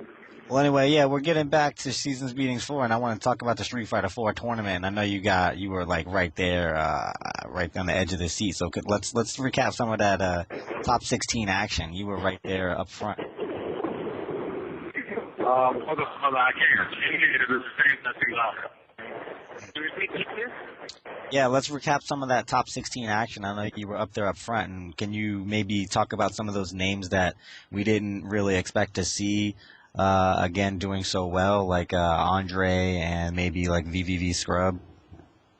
Oh, the VV Scrub. You had Andre in there. You had a Viper player named Wolf Crone. He upset a lot of players in pool. That guy played on pad, right?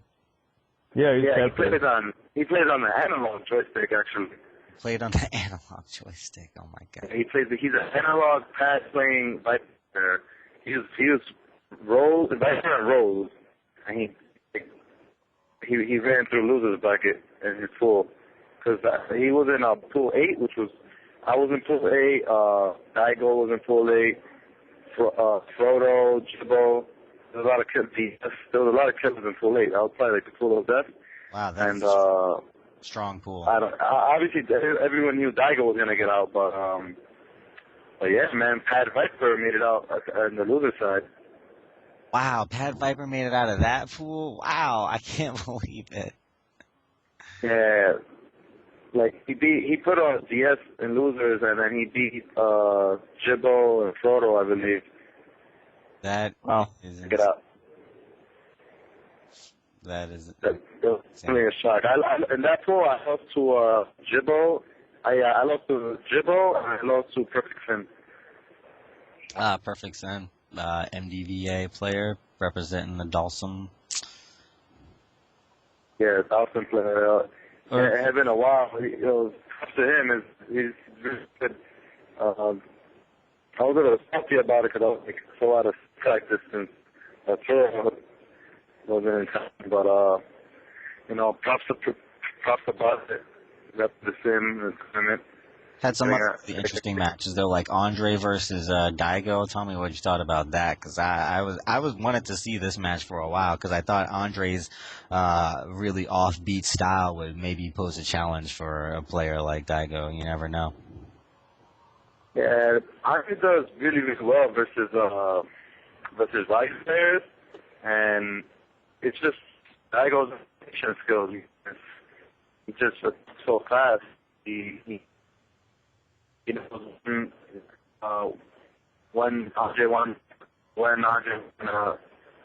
continued his broken strings, he started decaying, his strings that weren't actually play strings, and it's just adaptation, man. That's what I think that's Daigo's strongest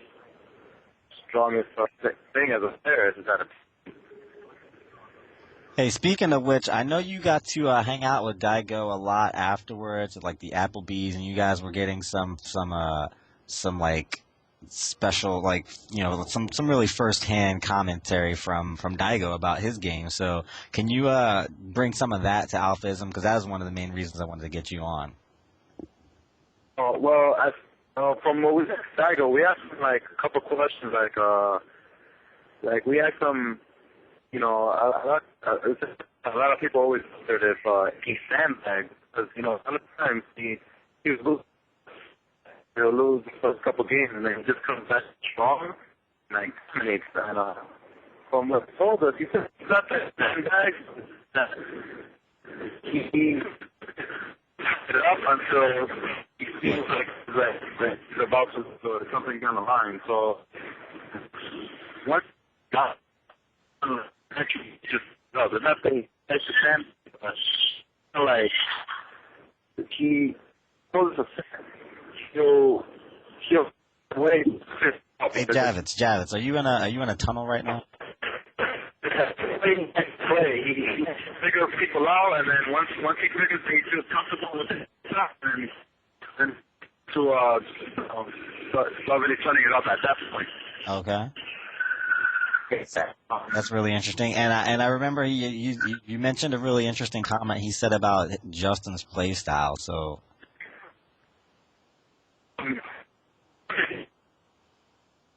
you there? Yeah, it doesn't really look like I was there. I talked to him about that stuff too. Like before I took him to the airport, I went into his room. It was me, him, and Issa, and I'd asked him some stuff about what he thought about the tournament and the players, but. When Justin asked him about what he thought of his play style, he basically told him that he, on a scale from 1 to 10, you there? Yeah, go ahead. He had said that on a scale from 1 to 10 that Justin was a 10, but he mentioned that he breaks the scale, and that because Justin had asked him why his style doesn't work against Japanese players, and he had said that because his style is based off capitalizing off opponents' mistakes, that the Japanese, they rarely make any mistakes, so his style just doesn't work against them. Yeah, interesting. That's something for people to think about. I think that Justin can really dominate here in America. And going back to really all the time that I've known Justin, his style has definitely been to frustrate people or to like get them to make a mistake. He always makes you play your worst game. You call it the Wong effect, whatever. You mess up your combo against Justin Wong, and Justin Wong takes advantage of that. But then, oh, I don't mean to cut you off. Go ahead, Steve. Go ahead. Oh yeah, and another interesting thing, not just that, but I mean we all know that that Justin is. I mean he got his start in Marvel, and that's pretty much what put him on the top. But also, what's interesting is Sanford. When I was in Hava's room, like right before, taking him to the airport, Sanford had mentioned that that with him and Justin, like in the highest level of Marvel play, when it comes to him and Justin, you notice that when him and Sanford play, like when Justin beats Sanford, it's always fast. But if they play, like when the time's about to run out, like an entire match, like he always wears Justin down. Yeah. He outplays him, like in the long match. But when Justin beats Sanford, it's quick. It's classic matches. But if they play out the time, then Sanford's pretty much, he's going to come out on top. Which I don't know if that has to do with, that Justin's style, about him capitalizing on mistakes, but Marvel's a different game. But I mean, that's also interesting to look at too, because that could be the factor. I never really studied their matches, but it was interesting that he pointed that out, because I never paid attention to that. But we know that Sanford, keeps tabs on all their matches. So yeah, that's that an was interesting point. Interesting to hear. Definitely does. Sanford's execution. I mean, not to say that Justin Wong's execution is anywhere under great, but Sanford's execution in Marvel and just in games in general is really on another level, to the point where he can at any moment pull off like a big combo, and like an unorthodox big combo, or some like really funky reset. Whereas Justin his execution is great, but he's more about consistency. And I guess and then Yipes, to bring in Yipes into the conversation, he says that when those two play each other in Marvel, they'll miss their combos a lot. So yeah, when it comes down to a long match, if they're both going to be missing their combos, Sanford will have the tendency to win in a long match, because I think he does have a little bit more of an edge, just as far as like talent is concerned, like raw, like dexterity, just because of what he can do. Like, even though Justin can do anything. Yeah, now don't get me wrong. There has been matches where Jay has come back, where he's when it's a Thrax mirror match, and of course, and Sanford has killed Justin Storms. Justin has come back with just sent cap. But like I said, he had mentioned, like I said, when he wins, it's usually quick. But when Sanford wins, it's because the match has been played all the way out. And I don't know if it's because he wears Justin down, or Justin makes more mistakes, which I've noticed that too. Like Jay, he, ever since all the time that I've watched Jay, Jay's one of those players that can afford to make mistakes. Yeah. So there's been times where I've seen, like I've never seen on a regular character Jay finish without resetting. But I mean with Mags, for example, I've never seen him like just straight run through like a character with just Mags. Like he'll either DHC or he'll switch out and finish the team with another character. But he makes. But it's because he's able to make mistakes. He's clutch, so he can come back. But with Sanford, man, you can't make a whole lot of mistakes on him, because he does, and Sanford does some stuff too that he, like in the finals this year, he was getting a little flashy with Storm, which he didn't have to, but when I go back and look at their old ECC matches, man, when him and Jay went at it, he was just doing some stuff that he didn't have to do to kill a character, but he did it anyway, and he was able to finish. Yeah. Where I know if Jay was in that position, it would have been just basic. It would have been a basic kill, and that's what Justin he teaches anyway. He just says stick to the basics. There's no need to get flashy. Just get to the point. Right. You know, with mags, you know, when people were like going crazy with mags and doing all these resets or whatever. I mean, just like Fnatic, for example. Like when people play Fnatic, like his weakness is, you know, of course he's playing on the pad with a one-button dash, and you don't have, you know, the Storm Assist, but at the same time, it's going to be really hard for him to match the Tempest. So what, you know, Justin would always just say, man, just Tempest this dude. Why are you guys doing all these resets and all this flashy stuff on him? Just Tempest him, and he's done. So yeah, he's just basically, you know, to the point where, like I said, I agree with you with Sanford. He's just on another level when it comes to combos and execution. Well, you know, the one thing that I kind of notice about Daigo is that when he plays, he kind of forces you to play his game and forces you to doing things that you don't like. And like Justin, he thrives off of opponents' mistakes, where Daigo forces you to make mistakes. Because one thing I notice about him is, of course, you never jump at him when he's playing with you, especially when he has Ultra or Super, right? But every single person has done it. Has jumped at him and they get uppercutted FEDC into an Ultra or Super. It happens. Every single person he played has done that, and they always it makes me just go, wow, you know. There you go. You know, right, well, I don't know too much. I don't know like too much about the properties of Street Fighter 4, but just by watching, you know, the matches that I have seen with Daigo, if you know, for coming in with a blind eye, someone that doesn't know the game, if you just watch this guy play and don't know who he is, you will notice that he throws an awful lot of fireballs. He does, yeah. I mean, a lot. And so, I mean, with people going in knowing that, I mean, that's basically, I mean, with a player like Daigo, with, you know, the execution that he has and, you know, the skills, that's your only opportunity to punish him. And so you just guess on a fireball. Basically, like you have, basically you have to guess right and take a gamble and just hope that he throws a fireball out at the right time, because otherwise you're not going to be able to get to him. Because that's pretty much the only time he's vulnerable, when he's throwing fireballs. It's tough to get into that guy. I kind of call his style the moving fortress. It's so bullshit. He just walks around and he got these spears coming out of the fortress, just poking at you. And then there's a moat where if you try to like charge the fortress, you're gonna fall into the moat. But if you try to airdrop into the fortress, then there's a cannon that's gonna pop you. And then there might be another cannon behind the cannon. It's like to me, like when I think about the way his arsenal, to me, all I see is like his medium kick 2-in-1, and then the uppercut. There's nothing else.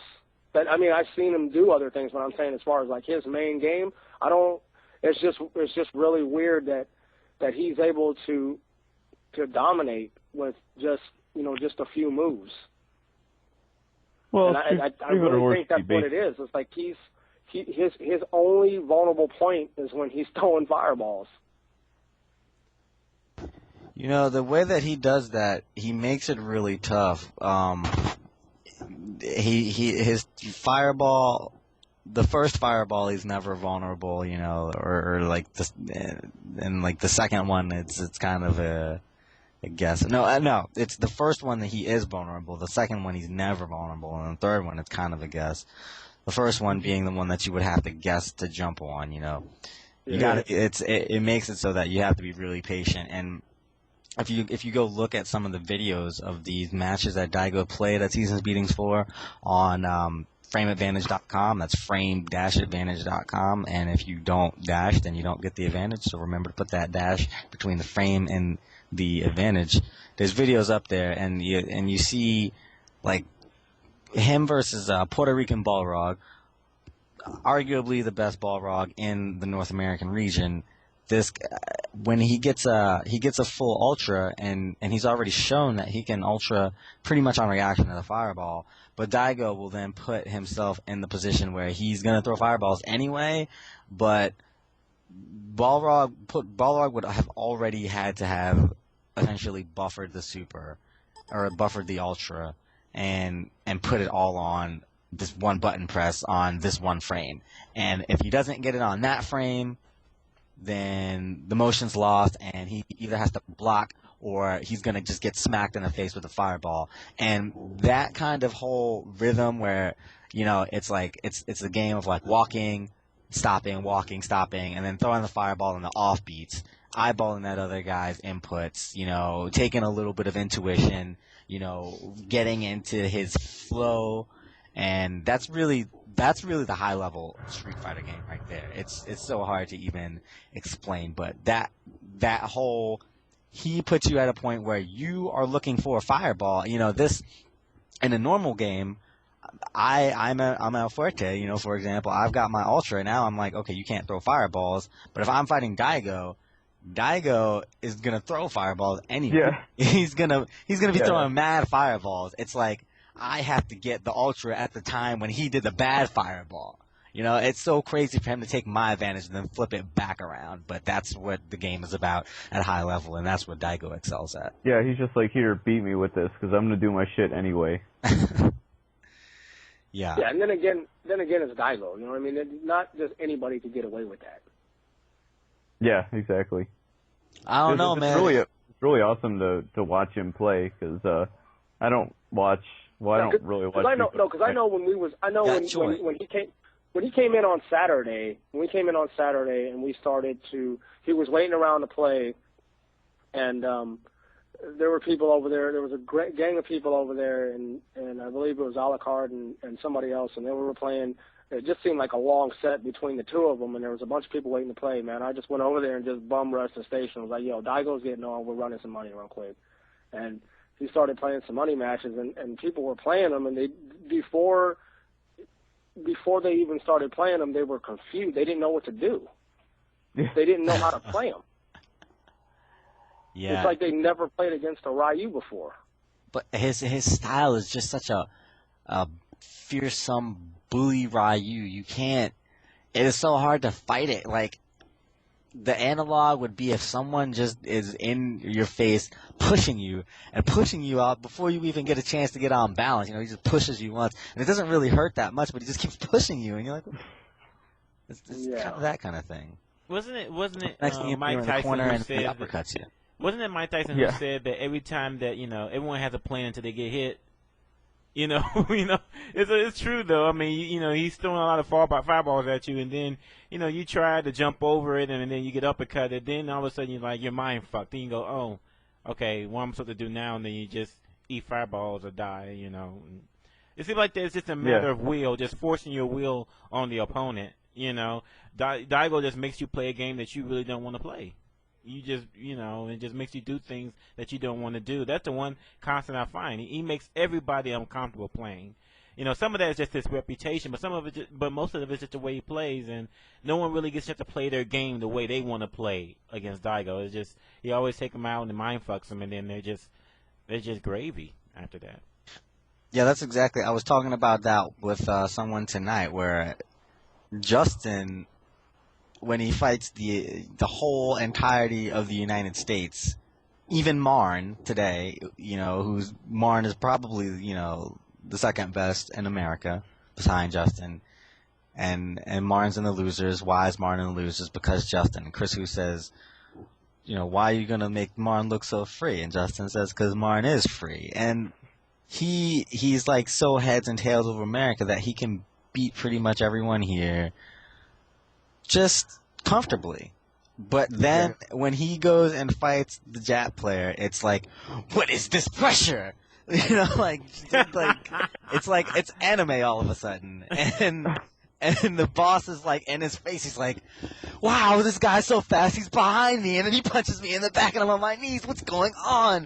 Where is this coming from? It's all a brand new experience, because these guys, they don't make that mistake, just like you guys said. The game is approached fundamentally from a slightly different perspective, where you've got to take for granted that what they do is going to be on.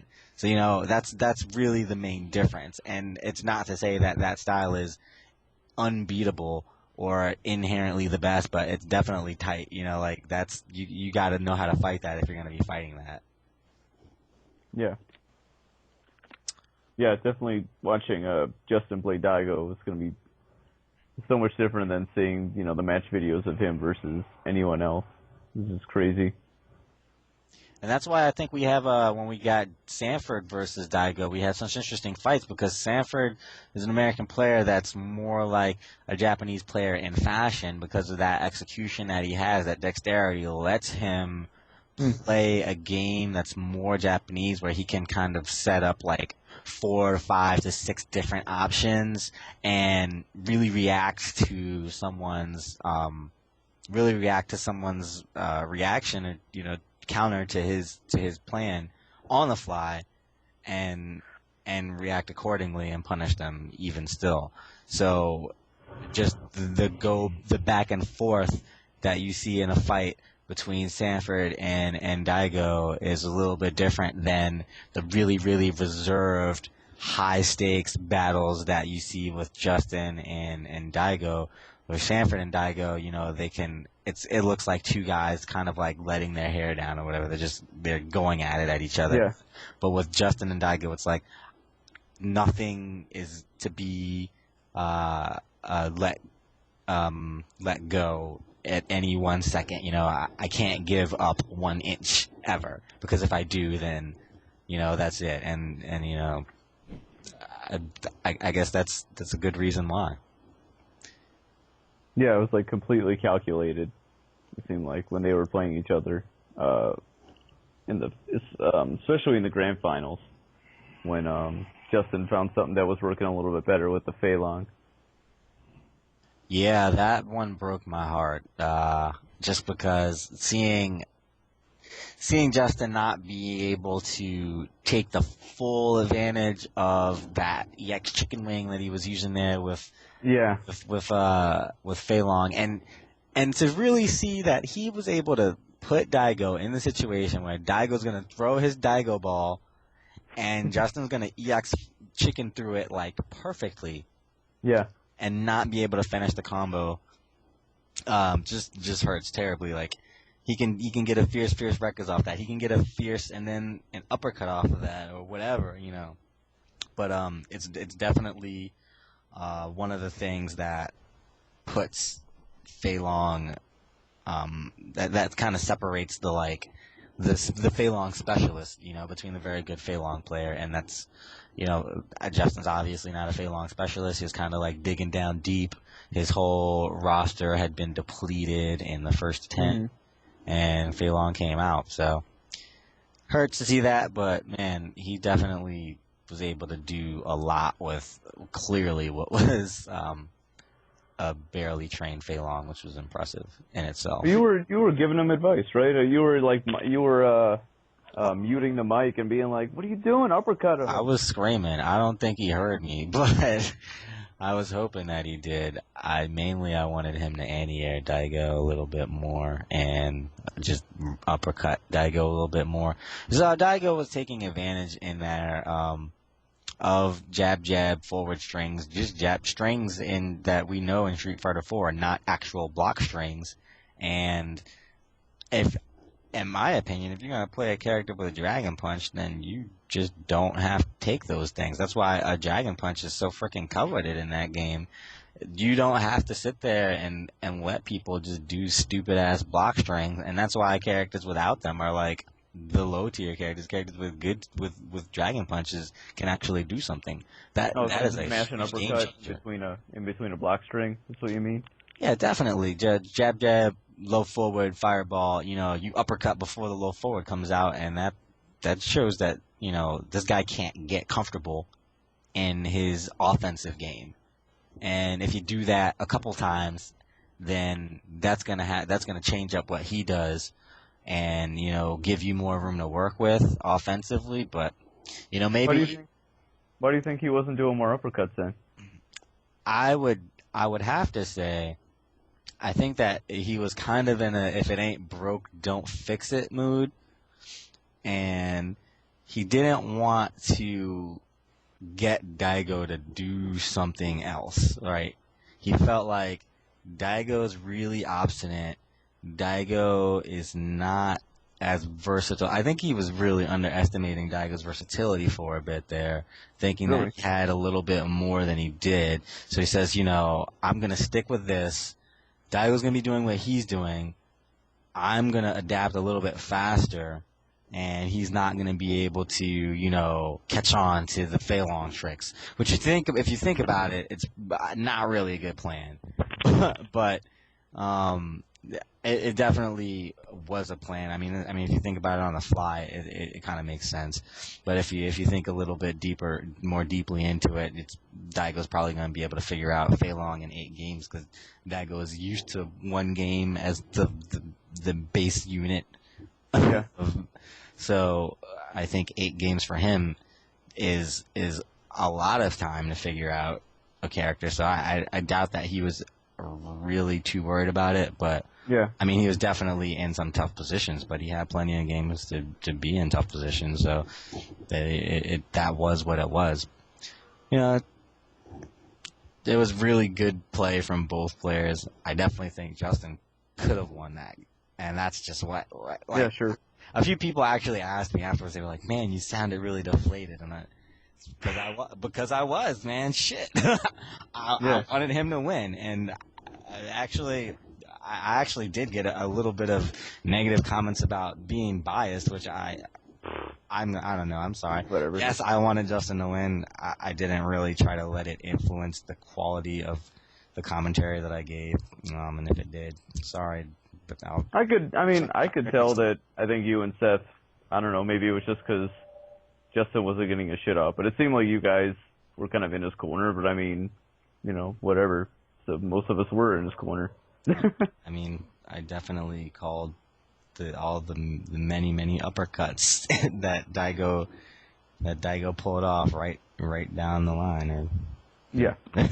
really in his favor. It's not like I can't say that. Oh, that wasn't a clean ass uppercut into an FADZ. That's what that was. Well, speaking of the Justin Daigo, Fugee, did you want to talk about our DVD plans? Yeah, how about that DVD? There's a lot of questions coming up about that. Yeah, so maybe Man. it'd be nice if we could just answer them as much as we can. So we stop seeing in the thread. I'm about to just tell Seth to just go ahead and lock all that away. It's the season being 4 is a wrap for the books. If you were there, you were there. If you missed it, then you missed it. No, I'm fucking with you. We're going to talk to Seth.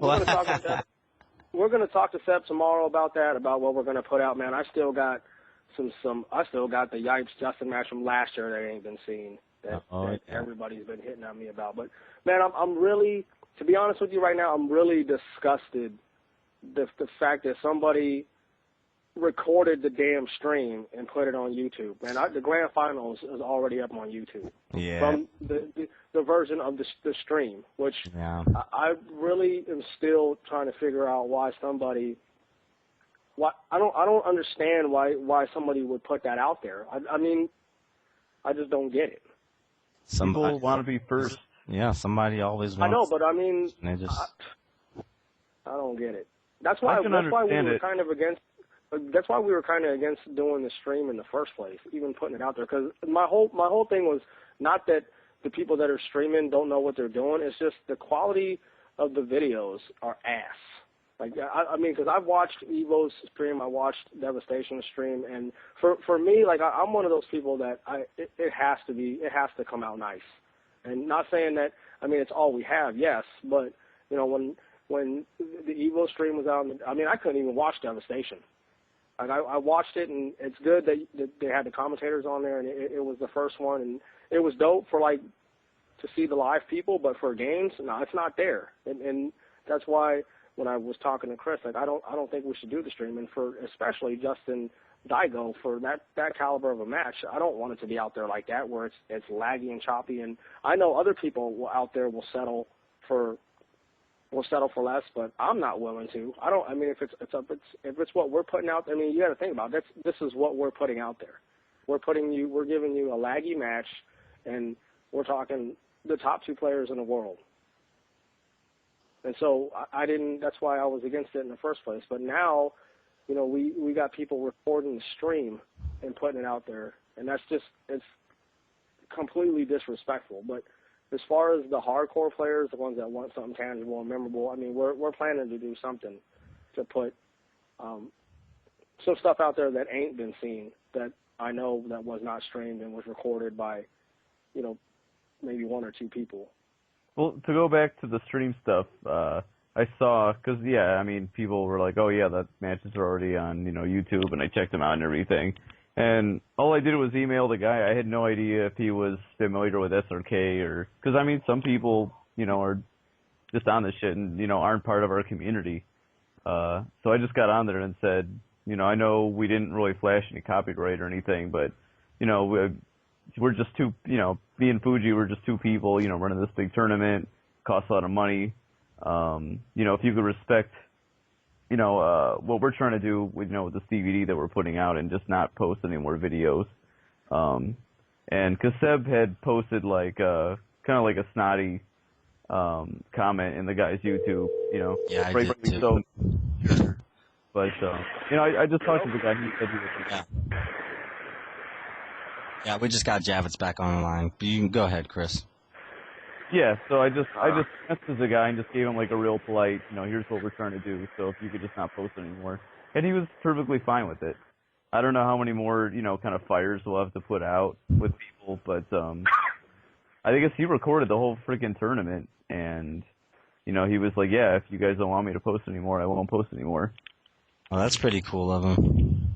Yeah, so apparently, I mean, I guess he knows about the scene. He said he's going to be at NEC. So, I mean, I guess he cares, you know, about, you know, tournament organizing and all that. Nice. So I haven't seen any other matches pop up. I don't know if any will, but, you know, we'll deal with them on a case-by-case if they do, because we're really trying to make something real special with the DVD release that we're going to do. Yeah, and just like another note on the stream, like all the haters out there that was complaining that it wasn't going to be streamed and that, you know, we were greedy for, that we wanted, that we were just trying to make money or whatever. I mean, that's just bogus. That's retarded. Because if we wanted to, people were suggesting, why don't you guys set up a pay-per-view type deal?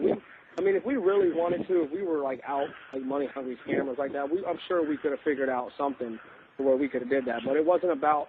I mean, you know as to how we do like our events. It's more like a gift for the community. Like why in the world would we, besides, other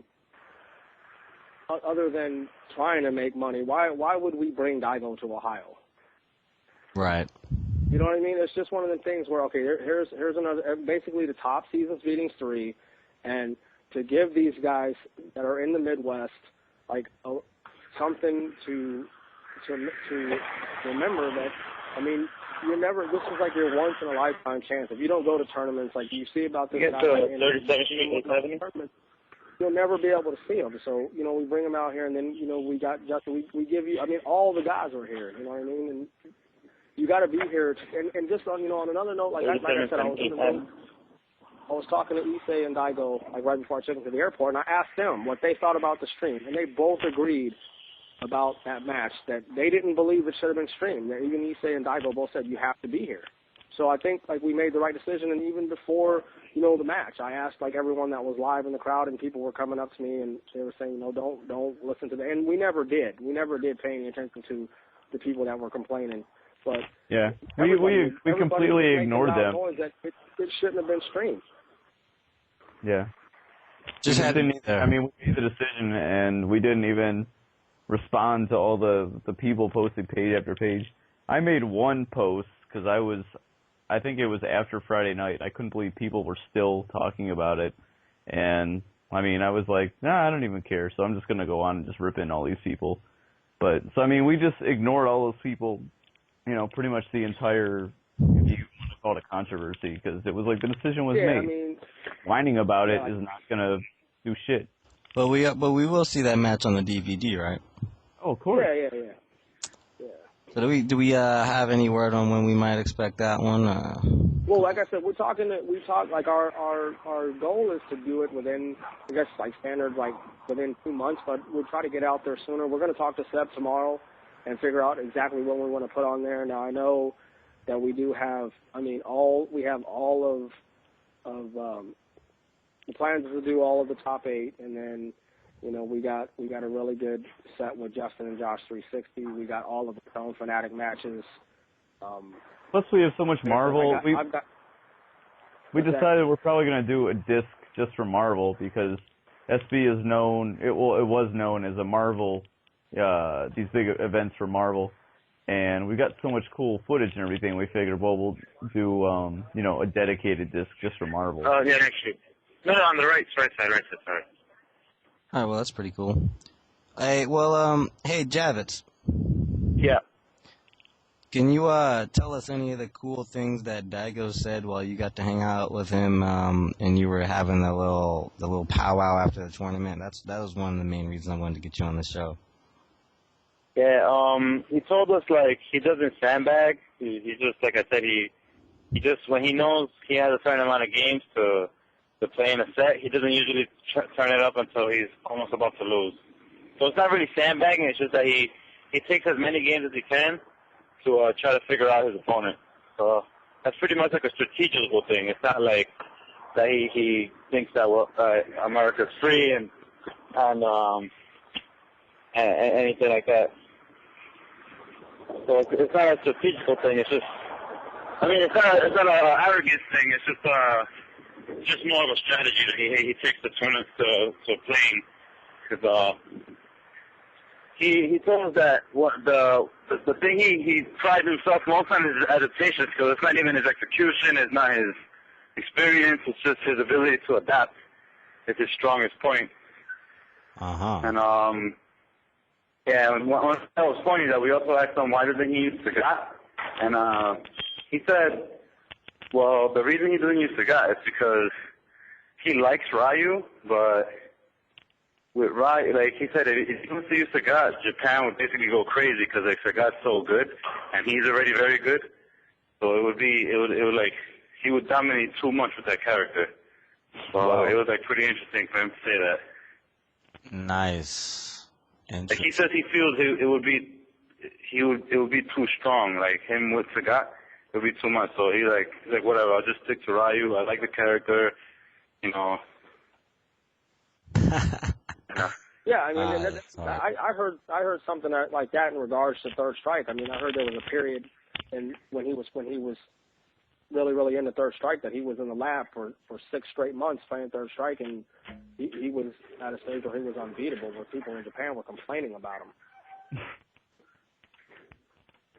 Yeah, man, that guy's he's But definitely I did talk to him too also, like just to touch on what Javits said. He did mention that in Japan, like he takes the tournament serious, but not too serious because they're based off, their SBO is based off of one game, and you really can't determine who the best player is just off one game. So for him coming here with, we are back, we're on the traditional format where you do 2 out of 3 pulls, 3 out of 5 semis, and then 4 out of 7 grand finals. He did mention that, playing, he said if you're playing in a 3 out of 5 grand finals, the person that's coming out of the losers is probably not going to win because they just don't have enough games to where if you're playing a 4 out of 7, like a longer set, you can experiment, you can do a couple more things, and if you're able to reset the bracket, you have 4 more games to where you win the tournament. Yeah, so that's interesting. He is more of a long set player, and even a lot of people, we were trying to run a first to 10 with him and Stanford because he had lost a couple times to Stanford's Cammy, and he did say that if he was down to play Stanford, I was gonna back him 500, and then he was gonna put up the other 500. And he said he would play him if Stanford side could come up with 1,000. And he had said that in the long run, even though Stanford was favorable with the games that he did with Cammy, he did say in the long run Stanford was not going to win. Nice. So it's just one of the things where again, it's like his adapting abilities. Even going back to him and Justin, you got to remember that Justin's pretty much playing his mirror like with a level higher because he's playing with somebody that also adapts fast, which what Justin's known for. And that's why I think that Daigo had the edge on him because he's a level higher, and he's also able. He's known for adapting, and he just with Fei Long, yeah, he took a couple of losses, but again, like he said, in the longer set, it gives him more games to figure stuff out, and we pretty much seen what happened. Yeah, I thought it was really interesting too because not all like Evo was only 3 out of 5 grand finals, right? Not 4 out of 7. No, it's 2 out of 3 pools, 3 out of 5 semis, 3 out of 5 grand finals. Yeah, exactly. 3 out of 5. They used to do four. For him to talk about. They used to do 4 out of 7, but because they got so big that they had to cut it down. They had to cut their format down because it's just. I mean, they do 4 out of 7. 4 out of 7 is long, especially they had CVS 2 running at the time also. So God. You're just asking for a fire. Yeah. But yeah, one of the things that told us while we were spending time with him also is that he has never lost a long set in any game ever except to one person, which was Deshiken in Third Strike. Wow. And Deshiken, that guy has an incredible ground game. That guy never jumps ever. Yeah, they played 100 games and the score was 51-49. Deshiken. Wow. Wow. That's mad close. Yeah, he said that was the guy who challenged him the most in the set ever. Wow. Yeah, that's pretty excessive.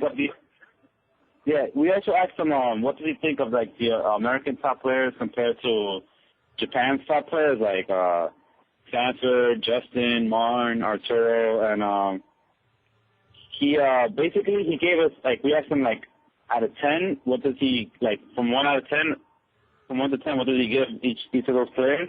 And he gave Justin a 10 out of 10. He gave Sanford it was either 8.5 or 9 out of 10, and he gave Marn a 6 out of 10. which is interesting because on Saturday when he gave Marn a 6, I think they called up Marn.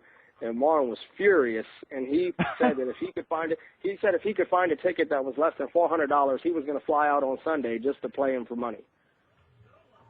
But we figured it probably wasn't going to happen. I said on Saturday it's probably not going to happen, but that would have been interesting if Marn, because Marn aimed me 3 days before the tournament, and he was saying that he was going to need an extra night to stay somewhere, and I was hooking him up with my boy that's my boy Larry that is really into Street Fighter 4, and I figured you can go ahead and stay over there if you needed to stay an extra day because of your flight or whatever. And I thought Marn was going to show up, so I thought Marn was expected to be there, but yeah, when he didn't show up, and then when he got that comment about what Daigo had said about him on the scale, he was pretty much, all right, now I have to go, and I was hoping that he was going to be able to do it, but I didn't think there was no way he was going to find a ticket the next day for $400 here from wherever he was to come out and play him. But that would have been interesting because I was actually trying to do an undercard with him and Scrub because Scrub he clowned on him at Evo. So when me and Noel were talking about like what matches we could put together for Street Fighter 4, that was one of the matches I wanted to see, Marn versus Scrub. So I was really hoping he was going to make it. And then if he had played Daigo, and Justin had said that he thought that Marn's style would have worked better against Daigo. So that would have been interesting to see, especially how Daigo's referring to him as a 6. It would have been interesting to see what happened. Yeah, the reason we asked him why he gave Justin a 10 out of 10, even though he beat Justin, 10-2, is because he said it's not that, even though he beat Justin so bad, it's not that Justin is a bad player. He just says that, like, it's not Justin's problem. It's just Daigo he himself adapts too well to certain players. And he said against anybody else, Justin would never lose like that. But since Daigo can figure him out, that's the only reason why he beat him so well. He said when he reached 6, he said he knew he wasn't going to lose another game because he already was confident that that he had figured out. So like I said, he gave Justin a really high score because he thinks Justin is one of the most creative players he has played. Like he could pick up any character and win with him. It's not only against Scrubs because like obviously he picked Fei Long on Daigo, even though Fei Long is like console character, Daigo may have not had a lot of experience, but it's still Fei Long. He's not really that great of a character, and Justin makes him look like, really good. So he gives a lot of credit to Justin for that, for being very creative with, like, how to use a certain character. But he said Justin's, like, one of the best players he's ever played, but it's not Justin's problem. It's just him adapting too well to Justin's style. Mm-hmm. Justin, it's not you, it's me. I'm just... Yeah, basically that's what he said. He said he could do that with anybody. Yeah, well, yeah, definitely. That's great perspective on it, I wonder if we'll ever see the Justin ascend and make Daigo eat his words and get to the point where he's like, wow, I wasn't able to adapt, like, I really felt that Justin was just like a couple notches away from taking it, and like, yeah, like Justin definitely has it in him to be able to take Daigo's, adaptation and then build on that one more level, and take it back. And like, that's what I want to see. I want to see him say, I want to see Daigo have to bow humbly and say, I was completely defeated this day. You outthought me, and I was not able to adapt, no matter how fast my samurai blade of the Ume Shoryu was. I think we'll get there. I think it can happen. I mean, all he's got to do is just keep playing them, I think. Did you guys get to ask Daigo about Super at all, or anything like that? I really should have thought of that, and I didn't. No, actually, I didn't ask Daigo about Super, but we did ask him what his favorite games were, and he said he likes SF4, but his favorite game is ST. Yeah. And his second favorite game is Alpha 3. Well, he likes Alpha 3 and ST the most. Alpha 3, interesting. Wow. ST and Alpha 3. Yeah, I know he loves ST. Definitely a game where you can do really good uppercuts. Definitely. He did tell me that he didn't care about Third Strike no more. I don't think anybody does. Yeah, well, uppercuts suck in that game, so of course. He said I guess Issei had told me that he stopped liking Third Strike because Chun-Li is too good. Makes sense. Can But see that. But I asked him like what he thought, like how serious he was taking, because we knew he was gone for a while and he came back to 4, and I asked him like how serious he was about Street Fighter 4, and like he's really taking the game, so he really wants to be the best at it, so he's not going anywhere. That's cool. And he did say that he had a great time here, and it was completely what he not expected. And he did say that the way that the tournament was, like it was, because our tournament is basically, it's a main event with a tournament like added to it, so it fit like his style, like the tournament fit for him, and he said he had a great time and that he'd definitely come back.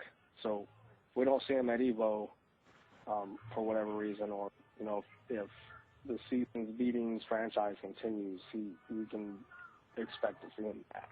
Speaking of the Seasons Beatings franchise continuing, I want to ask you: Did you have any future plans for that? Do you know? As of right now, no. We had one kind of idea, but it was more Mortal Kombat based. We haven't really talked about any ideas for the main tournament yet.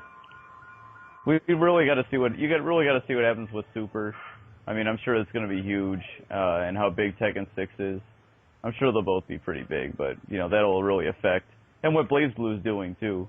Will affect how I'd run the tournament. Same. All right. Well, hey, Javits, are you still here? Yeah. Could you was there any other cool thoughts that you wanted to share about Seasons Beatings, because you were all up in there? Maybe share about the Justin and Daigo going through the McDonald's drive-through thing. Can we put that thing to rest? I wasn't there, but from what I know, they both they were hanging out, and they both tried to get a McDonald's really late, and they almost got arrested together. So that would have been funny for Justin and Daigo to be, like, they probably would have missed out on matches and stuff, you know. Who knows what would have happened if they would have got arrested. It would have been me and you, 1 and 2. Frey. What were they trying to do? They trying to order? I heard they were trying to order through the drive-thru with no car. That's right. They clearly don't have a car between the two of them. And that is illegal. Wow. Yeah. That's hella ghetto, man. Going to the drive-thru with no car. Oh man. And that's Jay coming from New York without no whip, no L's. yeah, that guy. He's. I hear he's on the track to getting the license pretty soon. So. Fugee was teaching him how to drive. Oh yeah. Oh yeah. I was. When the last final round we went to, we went to the tofu house across the street, and I had the rental van, the 8-passenger van, and I let him drive back to the hotel, and he did okay. I mean, I had to repark. When I got back to the hotel, I had to repark the van, but he did all right. All right, well that's cool. You got it. Parking is another step. That's all right. If he could, as long as he get it moving, that's a start. Yeah, no. Funny about hanging out with Daigo was that we were gonna try to teach him how to play CeeLo in one of the rooms, but the money matches in Justin's room took too long. But we did end up doing rock paper scissors money matches, and Daigo plays really funny because before each hand, he takes like 2 minutes to think about what he's gonna do. Like what? So that is godlike. He's like, wait. He tells everyone to wait, and he like puts his head in a thinking pose, and everybody gets quiet, and then he's like, okay, I'm ready, and then like he throws out paper and loses anyway. That is insane. Wow. Tell me about that. I really wish. Can you tell me about the vibe in that money match room? Because I'm sure it was packed in there, right? Oh yeah, it was so cool, man. It was the Puerto Rican guys, Frodo, Puerto Rican Balrog, their friend, I don't know his name. He was a cool dude. Flo, Justin, Henry Sen, myself, Stanford, Long Island Joe, Chris Hugh doing commentary, Seb. We had a couple of the Marvel guys spectating by the door. Like it was crazy in that room, man. I'm surprised that we didn't get like a noise complaint or something. Justin made sure everyone stayed quiet enough. It was still hard that everybody had to stay quiet because we didn't want to get kicked out. Wanted the match to go smoothly, but it was so funny, and I'm sure you guys have seen the videos with Chris Hugh's commentary, and it was just so good. It was hilarious. I mean, Chris is awesome. Yeah, it's so funny. There's actually a thread on the Super Street Fighter 4 section on SRK that people want Chris Hugh as the voice for the announcer on Super Street Fighter 4, and I think it's up to 25 pages now or something like that. Oh man, that would be so funny. Oh my god. Autocorrect DP into FADZ Ultra. I'll punish you. Daigo says, I'll punish you. I've been hearing a lot about this dude, and I didn't hear him one time the whole weekend. Oh, you need to get I know who he is right now. You know what's funny? You know the funny thing about like the way I met Chris Hu was, I don't know if you guys remember, but I think it was on Saturday. Somebody broke a table. Someone broke some glass on Saturday. Like every year, someone breaks a glass. Yeah. Wow. And I'm over there at the over there by the cash register, and I look over there, and what's funny is Sanford grabs Chris, right, and he moves him away from the table like real quick. So I know Chris did it, right? So I run up to him like, yo, Chris, I was like, yo, Chris, you just gonna break that table and not say nothing? And he was like, yo, no, I got it. I was like, no, don't worry about it. But I thought it was kind of funny because Kells was trying to pull a fast one, like, we need to do it. Like, I just seen you do it. That's how I met Chris too. But as far as as people, talking about his commentary, I've heard nothing but positive stuff about it. And it's ironic because I actually went into the room when they were playing money matches, and Seth had set up his stream. I ran up in there, and it was you couldn't even stand in there. There were so many people in there, and yeah, I ran up in there and I was like, yo, I got next. And they were in the middle of a money match and they were like, shh, be quiet or whatever. And I just was in there to tell Daigo that I'm coming back to get him in like an hour.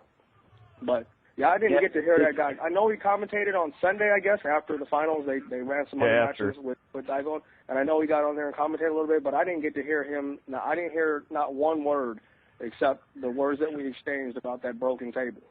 Oh, we had him up there on Friday. We had him up, or Saturday, I think, too. We had him up a little on Saturday, but. Did you?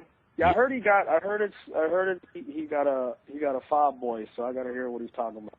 Oh yeah, go frame-advantage.com, son. You already know, Frame. Yeah. It's funny because Chris Hugh actually he's new to the Street Fighter scene. He used to be a KOF player in New York in Chinatown, and he just started getting into Street Fighter with Street Fighter 4, and he used to be quiet. Like last year, he was known only as like people didn't even know his name. They knew him as Random Asian, Chinatown Ryu, Tester. Like he had all these different names, but no one, he was just like a character. No one really knew who this guy was.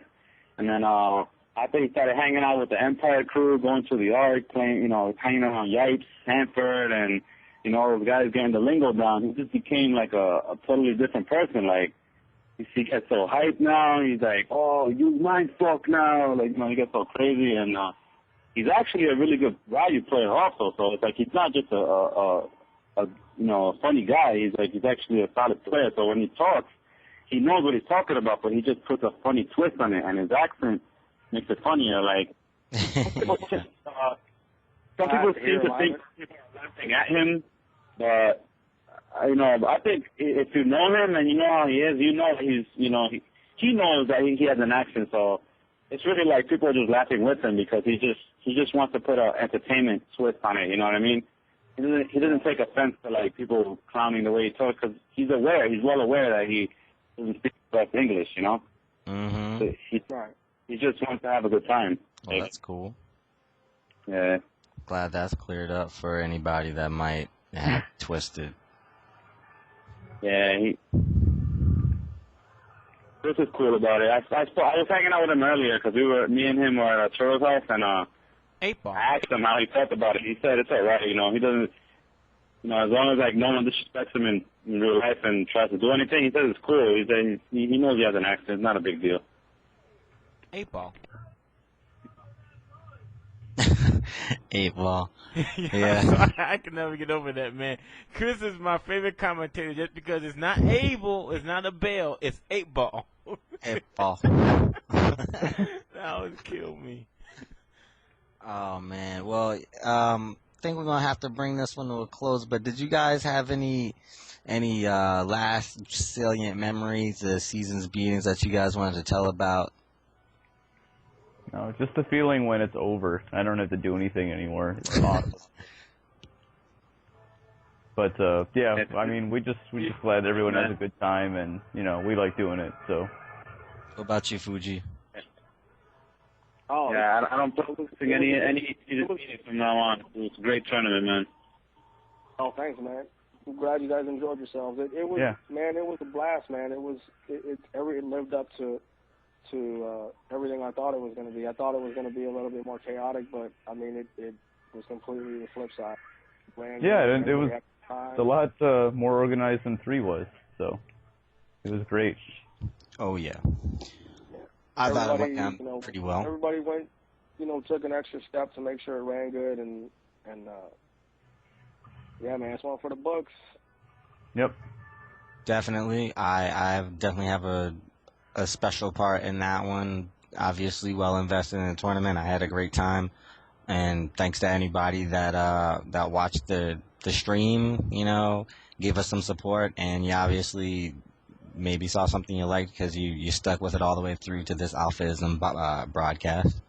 So thanks for that, and and thanks for all your help because you did a shitload for us. Season's Beatings 4's T-shirts, are they available?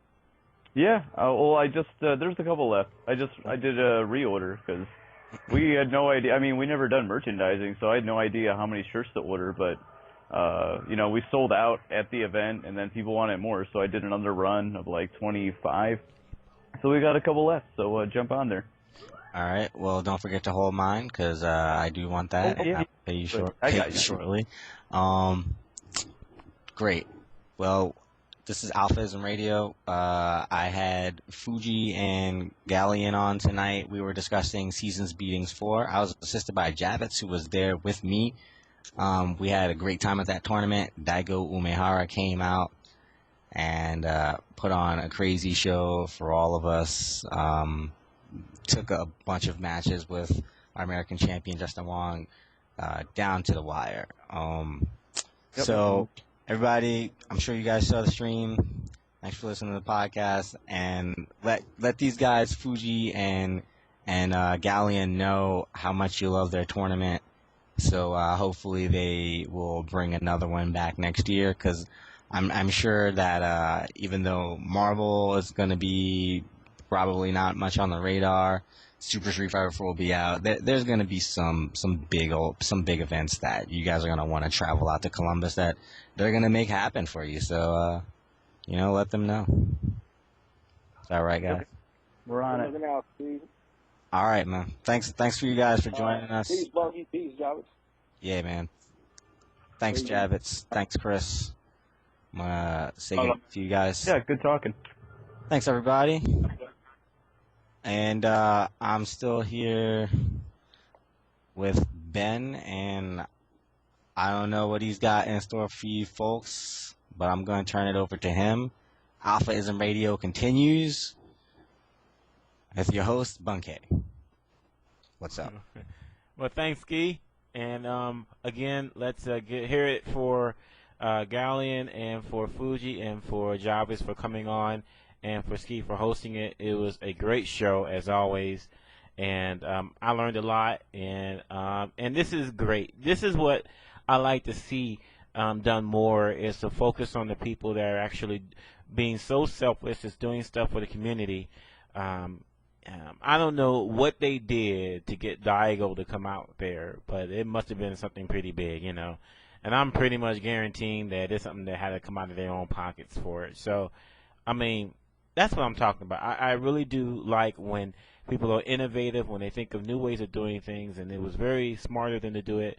And Season Beatings was a success, And, I mean, I just want more honest tournaments like that. Because stuff like that will keep the community going, and to help the new blood. Because really, that's no. I am not going to Pike. I'm not going to Pike Brewery. First of all, I never pay money for alcohol. All right, so that's number one. Number two, I am not going in a place with a bunch of drunk white men. That's just not good. That's not a good idea for me, especially in Seattle downtown. You may not have been familiar with the cops down there, but I am. Let me tell you, they are some dicks. All right, so we will kill that idea. Now, when you wanna catch a cab out here to where I'm at, it's all good. Until then, I don't want to hear no more about no Pike Brewery. Fuck that. All right. Anyway, again, thank you for everybody that came on for tonight's show. Really, I wanted to just touch a few bases.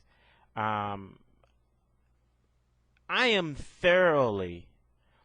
to go ahead and I'm just going to put this out there, and I'll let you guys talk about it. But one thing that is burning on my mind, I am thoroughly disgusted with the New York Fight Club thing. That was a total farce. To be very honest with you, that was a total farce. And it's just... Oh, be nice. I mean, I'm sorry, man. I gotta call it like I see it. That shit was a farce. Come on, man. It's like two people got to play the damn game. Come on now, man. I mean, if anything, if it was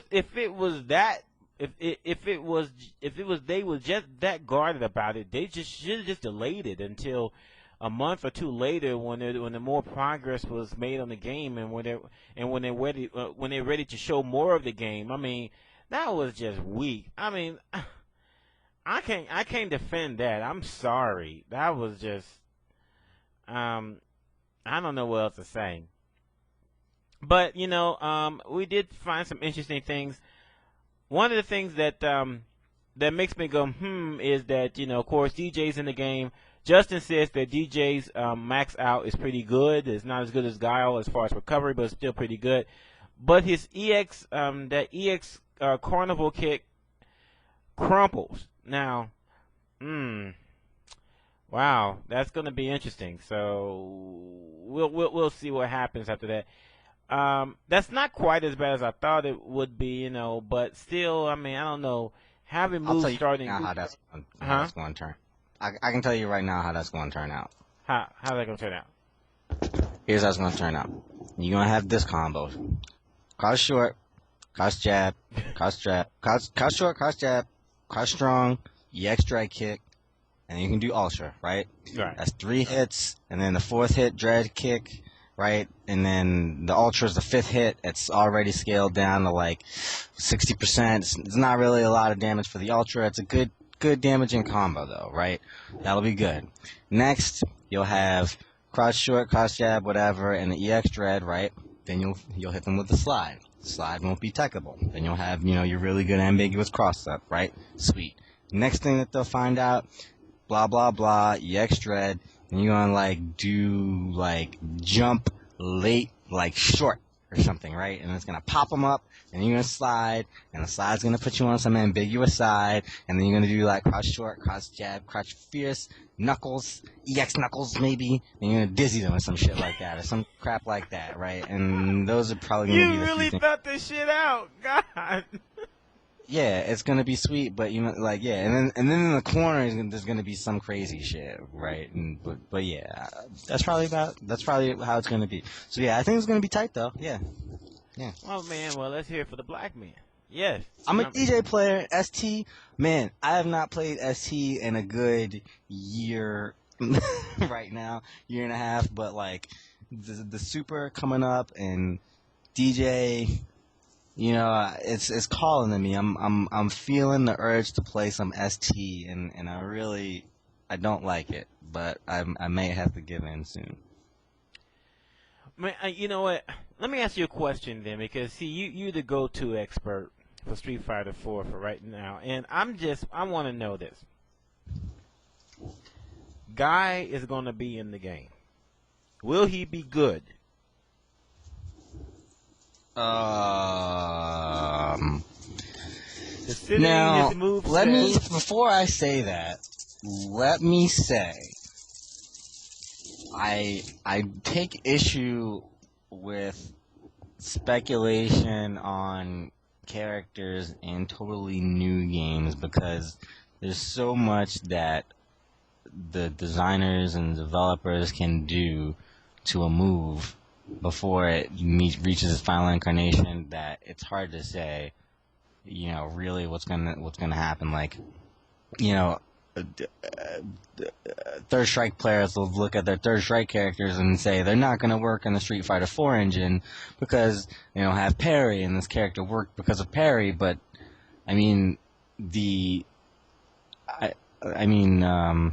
Akuma worked in A Groove because of the A custom meter, but Akuma works in Street Fighter 4 fine, because they did what they wanted to do with Street Fighter 4 Akuma, and they made him work. So it's kind of hard to say specifically, but I would say that given what you have going for you in Street Fighter 4, that would lend itself to Guy.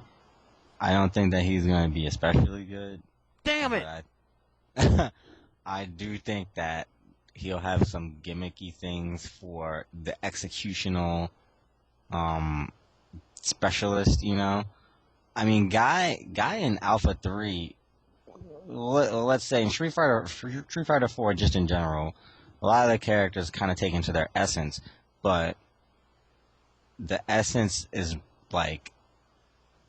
for different characters, that means different things. For some characters, their essence is like the composite of many games, and then for other characters, it's like the end game version of them. And I think that that's kind of what it would be with Guy. And Guy, at the end of Alpha 3, is really like a heavy combo character, and you gotta be doing little cancels and precise links and shit like that. And I think that that's what he's gonna be in Street Fighter 4 if he does make it. But you know, that being said, we already have a character in Street Fighter 4 with a lot of run-stop gimmicks, so I think that maybe what they do for Guy is not necessarily going to be the hardest thing. I don't think that they're going to leave all the people out in the dark that like to be able to, like, do 1, 2, 3, 4. Matter of fact, I think that Guy might be the one guy to get chain combos because Gen doesn't have them. I think that Guy might have some chain combos, and they might be good chain combos. So, you know, you might be able to still rock with them without you know, doing, you know, super extensively crazy long combos. It's hard to say, but given what we have seen in the game and what we've seen from the characters and what I expect based on those things, I think that he's gonna have some combos. He's gonna be kind of like Gen, but not as probably without as steep a learning curve. Street Fighter 4 again. By the way, do you see any way how they can make Gen better in Super Street Fighter 4? Well, I mean, Gen's pretty good now. If they wanted, they could like I don't even really know what his real weakness is, except that like he doesn't do a huge amount of damage, and he doesn't like, I don't know, like he's fine. Like what? I mean, because the only reason to ask about the reason I'm asking is because remember how he was playing Alpha 2, and you played a lot again in that, and I was wondering, did he transfer well, in your opinion, from Alpha 2 to Street Fighter 4? Alright, well, Alpha 2 Gen sucks ass. Oh, well then, right. Okay, well then, never mind. he's not good. Alright, he's not, like, super bad, but he's not good. And he's really not that bad, like, this character is just bad on paper, but, like, comparatively to the rest of the cast, he really doesn't stack up. And then Alpha 3, he's a little bit better. He's got a lot of things that are really useful that work out better for him than they did in Alpha 2. But Street Fighter 4 again is pretty much completely different. Where like the whole part of his game that's based around the chain combos is gone, and that was like his whole combo system. So like the character, if you take that away from him, he's still very similar, but not.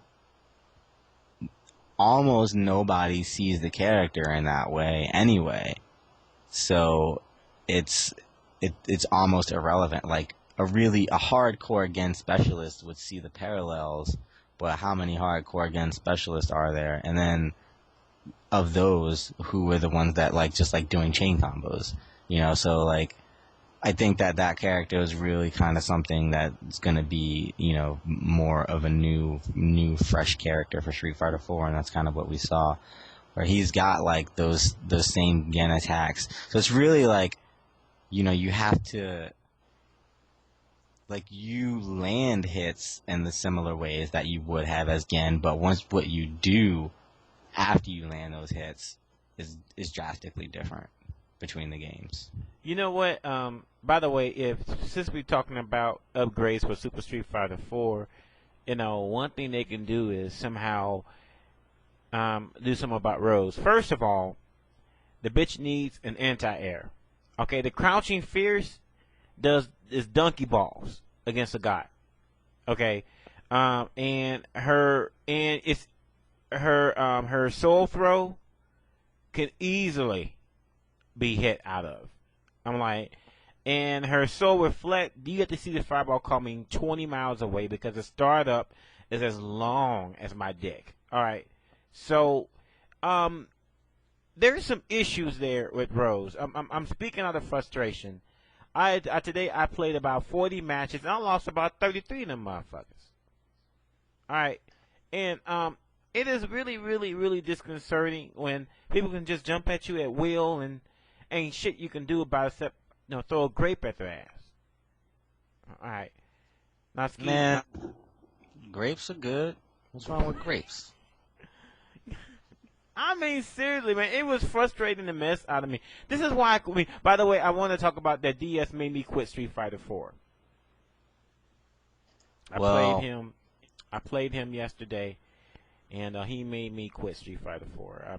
That was just, it was a sad day. I think, well, with Rose, she called her Thorn.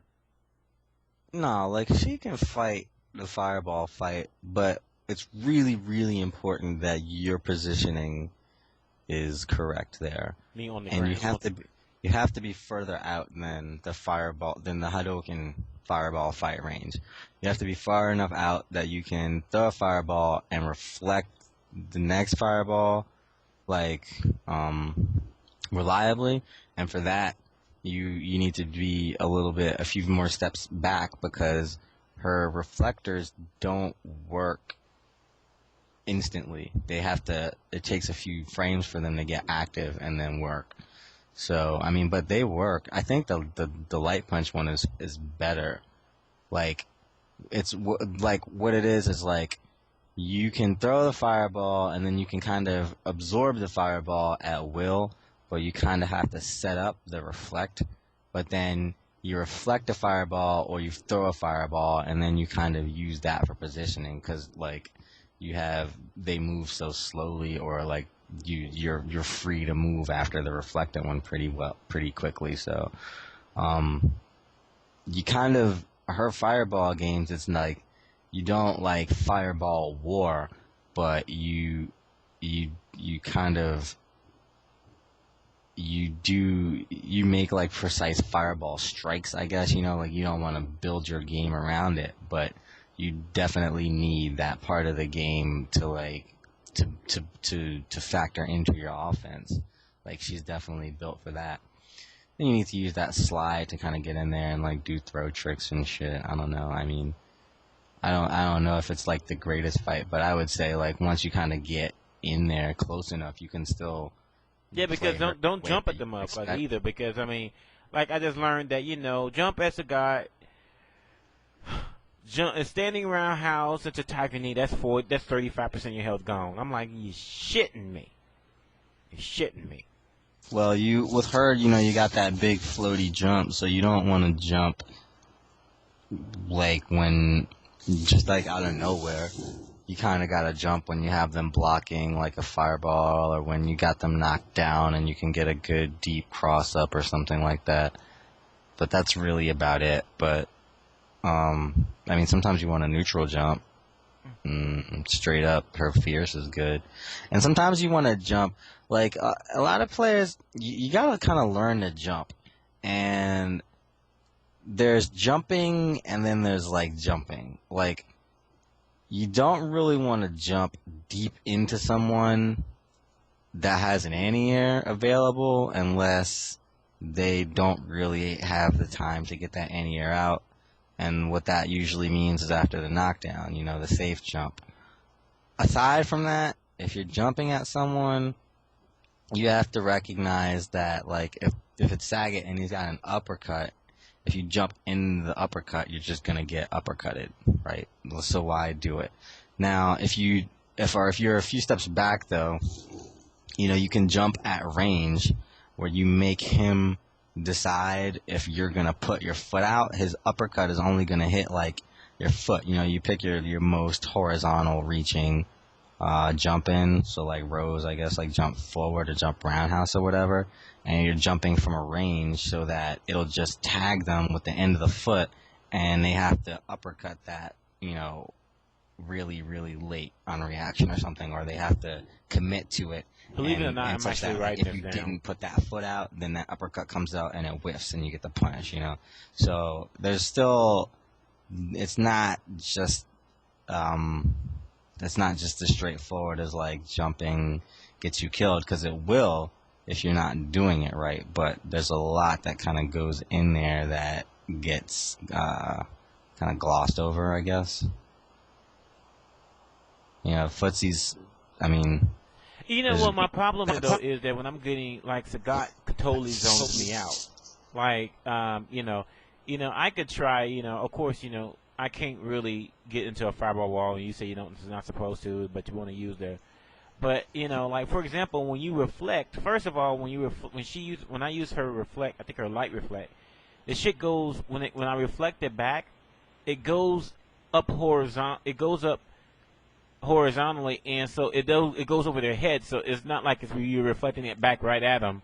I'm like, well, that's some bullshit right there. I mean, it defeated the whole. No. Don't use Fierce Punch Reflect. Almost never.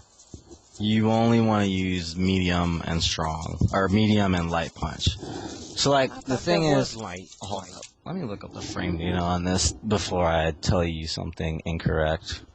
Frame data, folks, it comes in handy in your daily life.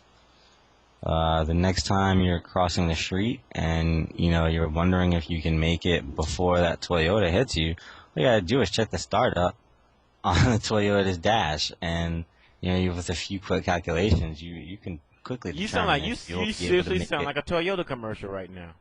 You'll be able to figure out if you can make it across the street safely or not. Okay, so here's the thing. They all have about the same startup, so that's good. You don't want to use the fierce one almost ever, because you're gonna it's gonna go up, like it's gonna knock the fireball up into the air, and that's not really gonna cover what you need it to cover. Like, you want to do the medium punch one. Like, if you absorb one, then the next thing you're going to do is throw a fireball out. And the only reason you wouldn't throw a fireball out is if there's a fireball, if there's a fireball in your face, or they're in your face or something.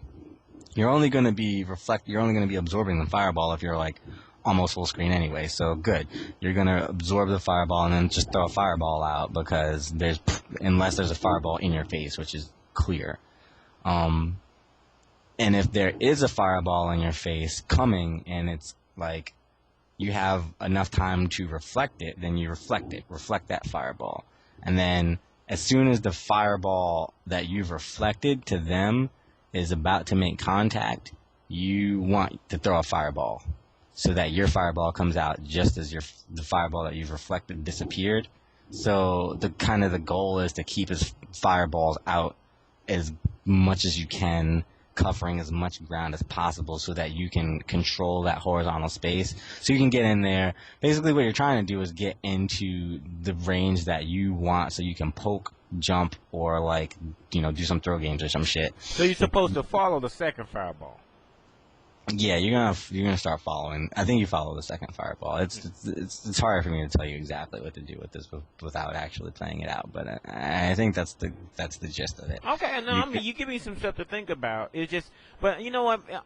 Just make one little suggestion. If the startup is going to be so much on it, because I played a little bit of Rose in Alpha 3. I don't remember her startup being this bad.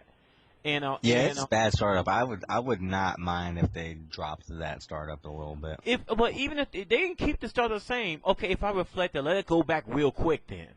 Because I mean, if I'm gonna get rewarded enough to being able to be intuitive and be able to react, because basically you need to. It can't be reaction based. It has to be that you're predicting that he's gonna throw a fireball. Because if you see the fireball coming at you, you try to react, you're gonna get hit, because the startup is too bad on it for you to do it on reaction. Yeah, I think it's a little bit more useful if it goes slow though, because you want to be able to get into range where you can start using the slide and her pokes, right? Mm-hmm. And her pokes are like really, really long range. Like, she even outpokes Sagat as far as distance goes, raw distance goes. She easily outpokes most characters in the game with her roundhouse, her forward kick, and those are like good pokes. So if you can use those to get into range, at that point you don't really need to throw as many fireballs. That's a better spot for your low fierce. It's kind of the sweet spot for your low fierce, where, like I said, instead of your low fierce, you having to choose whether they're gonna put a button out or not, then your low fierce is like right under their belly, so it's more reliable. Plus, you're at the range where in a pinch, your EX air grab is now useful, because that move is actually useful, but it's very nuanced. It's kind of like the El Fuerte air grab. You know, sure, you can get hit out of that, and you will, but if you will get hit out of it if you're not doing it in like really specific situations, because the different strengths of the moves are really used for really specific times, and then the EX version is kind of the catch-all, but even the catch-all is specific. If that makes any sense to you. Yeah. I mean, okay. I'm gonna try it your way, and then, I mean, I'll report back to you what I find. I started playing Rose like last week, so I kind of know what you're talking about. Like, I do use these moves. But you know what? You know what frustrates me more? It's not because I lose. It's because I feel like I'm not doing something right with her. Because I feel like that I'm not playing her the way that she should be played. No, that's not you. That's the character. She's not designed right. I mean, she's like I'm sitting here telling you what you can do with her and shit, but still, she could use some help. I'll say that. You know, but you know, I'm just. But my problem, Ski, is people like stop play with a character with the play a better character. I don't want to play Ryu. I don't want to play Sagat. I don't want to play Rufus. I don't want to play Rogue. I don't want to play the mainstream bitches. I want to play somebody that's off the beaten path. All right, look, we had this conversation last time with Viscount, and you know, am I the dummy here? Am I playing a character that's not really conducive to my style of play?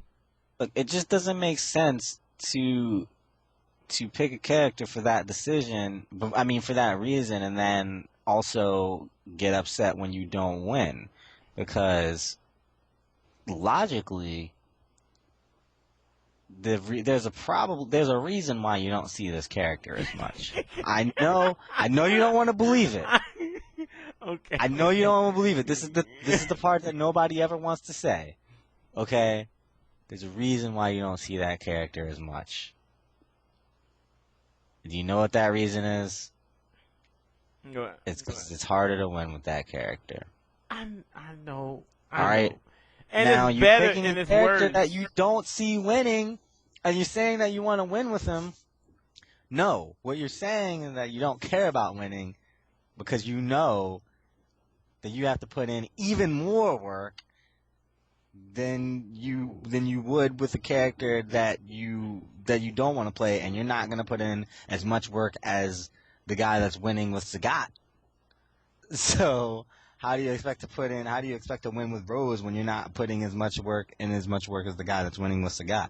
When you know you have to put in. But I mean, the motherfucker don't have to do much. All he do is throw a fireball and do. Man, I was playing early today, and I was playing this dude playing Sagat. All he did, I shit you not, all he did was use standing roundhouse, tiger knee, and uppercut. He didn't use nothing else. No footsies, no shit, no thinking.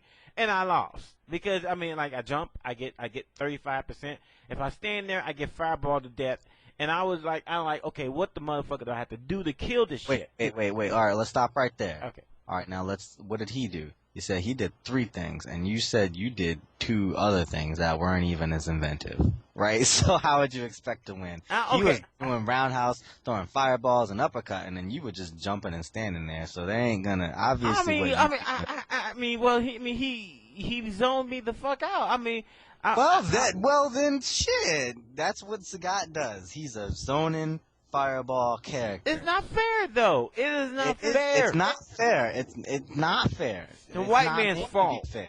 It's not. It's made to be absurdly difficult sometimes. Sometimes it's just not fair. Sometimes the fight is hard because sometimes a zone and fireball character makes it hard for a pixie flighty character, but that's just the name of the game. That doesn't say that you can't win with the character. That means you know what Sagat's doing. Everyone knows what Sagat's doing. If he's doing those few things, there is a plan to beat it with Rose. You gotta sit there and figure it out. I want if someone out there that's it. You know, as long as you play the Sagat that's doing the same thing, your plan will work against that. It's just that you have to find those ranges to make those fireballs risky for him, and to make him, you know, eat some roundhouses for throwing them, you know, to land some throws, to get some cross-ups, so that he can't play that basic game. But it exists for your character. It exists for every character. I don't understand. Okay, yeah, okay. No, I understand what you're saying. You know, I'm paying the price for taking off the beaten path and everything. I'm gonna keep on playing Fei Long. I'm gonna keep on frustrating myself until I throw this PlayStation 3 out the fucking window. But you've given me a lot to think about. I'm gonna find a way because I want to quit, and I say I quit, but I really ain't gonna quit. You know me. I'm gonna find a way to beat his bullshit, and I'm gonna laugh hard once I find it out. But right now, that's a cheap son of a bitch, and it's not fair that I sit there and have to eat 35% just for looking at the Nick. I mean, that's just not fair, you know. But I'm gonna find a way. Just cut.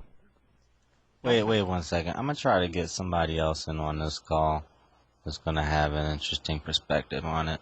So you playing? I actually have an easier time with you than I do with Sagat. The easier time for you. Playing Ryu or playing against him.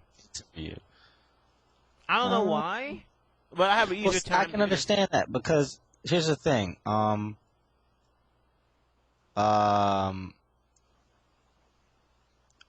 Sagat is a really good character, but he is still limited in many ways. Okay. So, wait, you said you have an easier time fighting against Ryu? Yeah, it's really odd, you know. Well, I don't know. I mean, it's whatever. Like, I don't really know who's better between the two of them.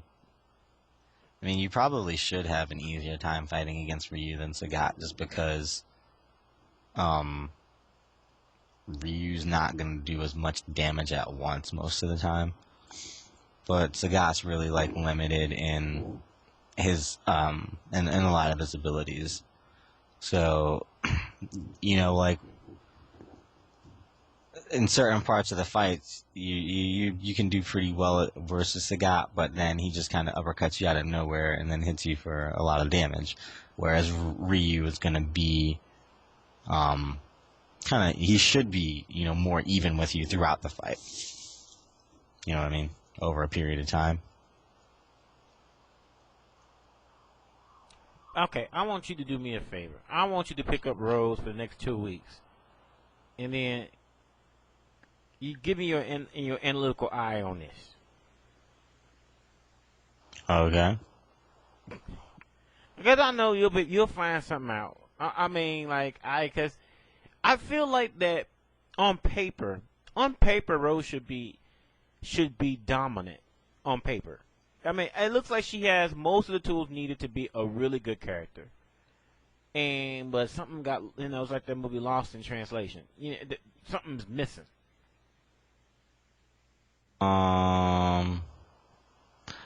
Yeah, I can agree with that. She missing some oomph.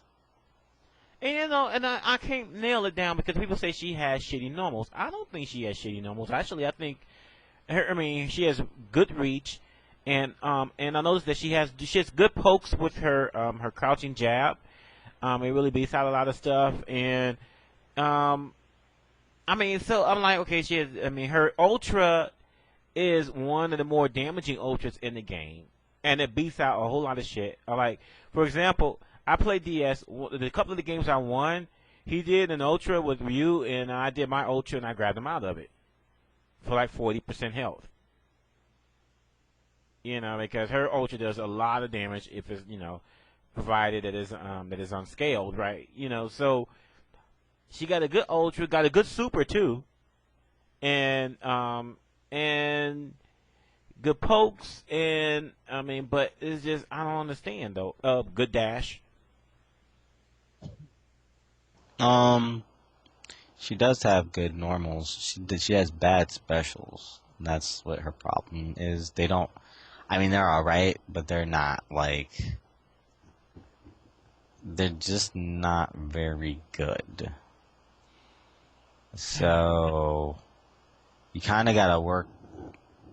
I mean, you just have to work a very patient game again with her because you don't really have anything abusable with her. That's what she needs. She is lacking bullshit. Right. We nailed on the head. She's lacking bullshit. So for the developers that listen to this podcast, give her some bullshit. Pretty much. I mean, I'm down. Give her some bullshit. I agree.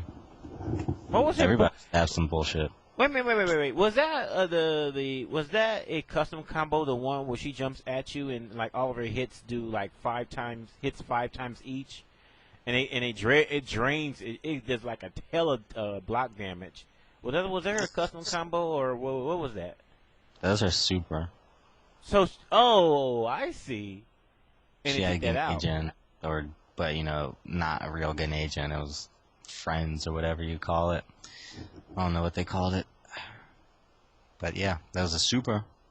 Level 1 super. And then she just got some super ridiculous shit where she could chip you for like 15% for free. That's what she's missing. That's what she's missing. Why didn't they put that shit in the game? That was what made her so good. Exactly. That's why they're having some trouble with her as far as essence goes. I'm just cocking my gun right now because I'm about to shoot somebody. All right. Well, you know what? In closing, I would like to say that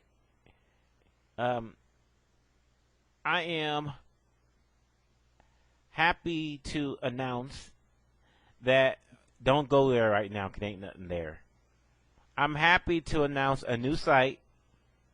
Oh, Lord. Yo, you get new sites like new girlfriends, dog. I know it. On to the next, on to the next, on to the next, on to the next. Come on. It's actually going to replace the Street Fighter 4 site. Oh. Yeah. I am the proud new owner of SuperStreetFighter4.net. Wow. Yep. So coming to you soon. Double your money and get it back. SuperStreetFighter4.net. Huh? Nothing. Go ahead. Nah. So actually, I'm going to have a team of people working with this site because my mistake with StreetFighter4.us was that I didn't really have a team in place when I did it. I tried to do it all on my own, and I got busy with work and everything, and I neglected the site, and then people stopped going to it. So yeah, it's just hard to do by yourself. It really is. Yeah. Too So much. this time I'm taking the team approach, where I really want to make this site the place to go for Super Street Fighter 4 news, and because I have such a good analytical editor here with Ski, I'm sure it's going to be the shit. It's going to be the shit. So there's nothing there right now, but I'm letting you know that I am the owner of that domain. And if you have any ideas, hit me up. You know, whether on the board or in the thread, or whatever, on how I can make this a great site. I mean, I'm always open to insight and constructive criticism. Main word, constructive. And we'll see how it goes. All right. Well, that's it for me. Ski, thank you for arranging the interview with Ghaleon and Fugee and Javits and everyone else. That was great of you. And thanks for the shout outs on for AlphaISM Radio at their season beatings 4. Although you didn't personally mention me, I forgive you for that. No, Well, but sorry about that. Well, like we said, on to the next one. Don't forget neck. I think this is neck number 29 coming up. I think the 29th in the long-running neck series. by the way, in a couple weeks. when is that? When is that? It's not really 29. It's Northeastern Championships tournament run by Eric, another one of the best tournament organizers in the community in Philadelphia. Well, I know what neck is. I'm like, when is it? Oh, when is it? It's I think it's the first weekend in December. First weekend in December. You heard it here, folks. Be ready for neck On bumps. to the next one. Don't forget about that. And the next AlphaISM that I will be doing will be a 2D 101. Probably won't be this week. Damn, I'm on vacation this week, motherfucker. I'm thinking maybe topic of video watching and developing the critical eye and what to take away from that. So if you guys think that's a good idea, let me know. If you think it's not, I'll do something else. Okay? Sounds good. Thank you. Good night, folks. All right, peace. Peace. To the next one. On to... Oh, shit. I should have had that ready. Damn it.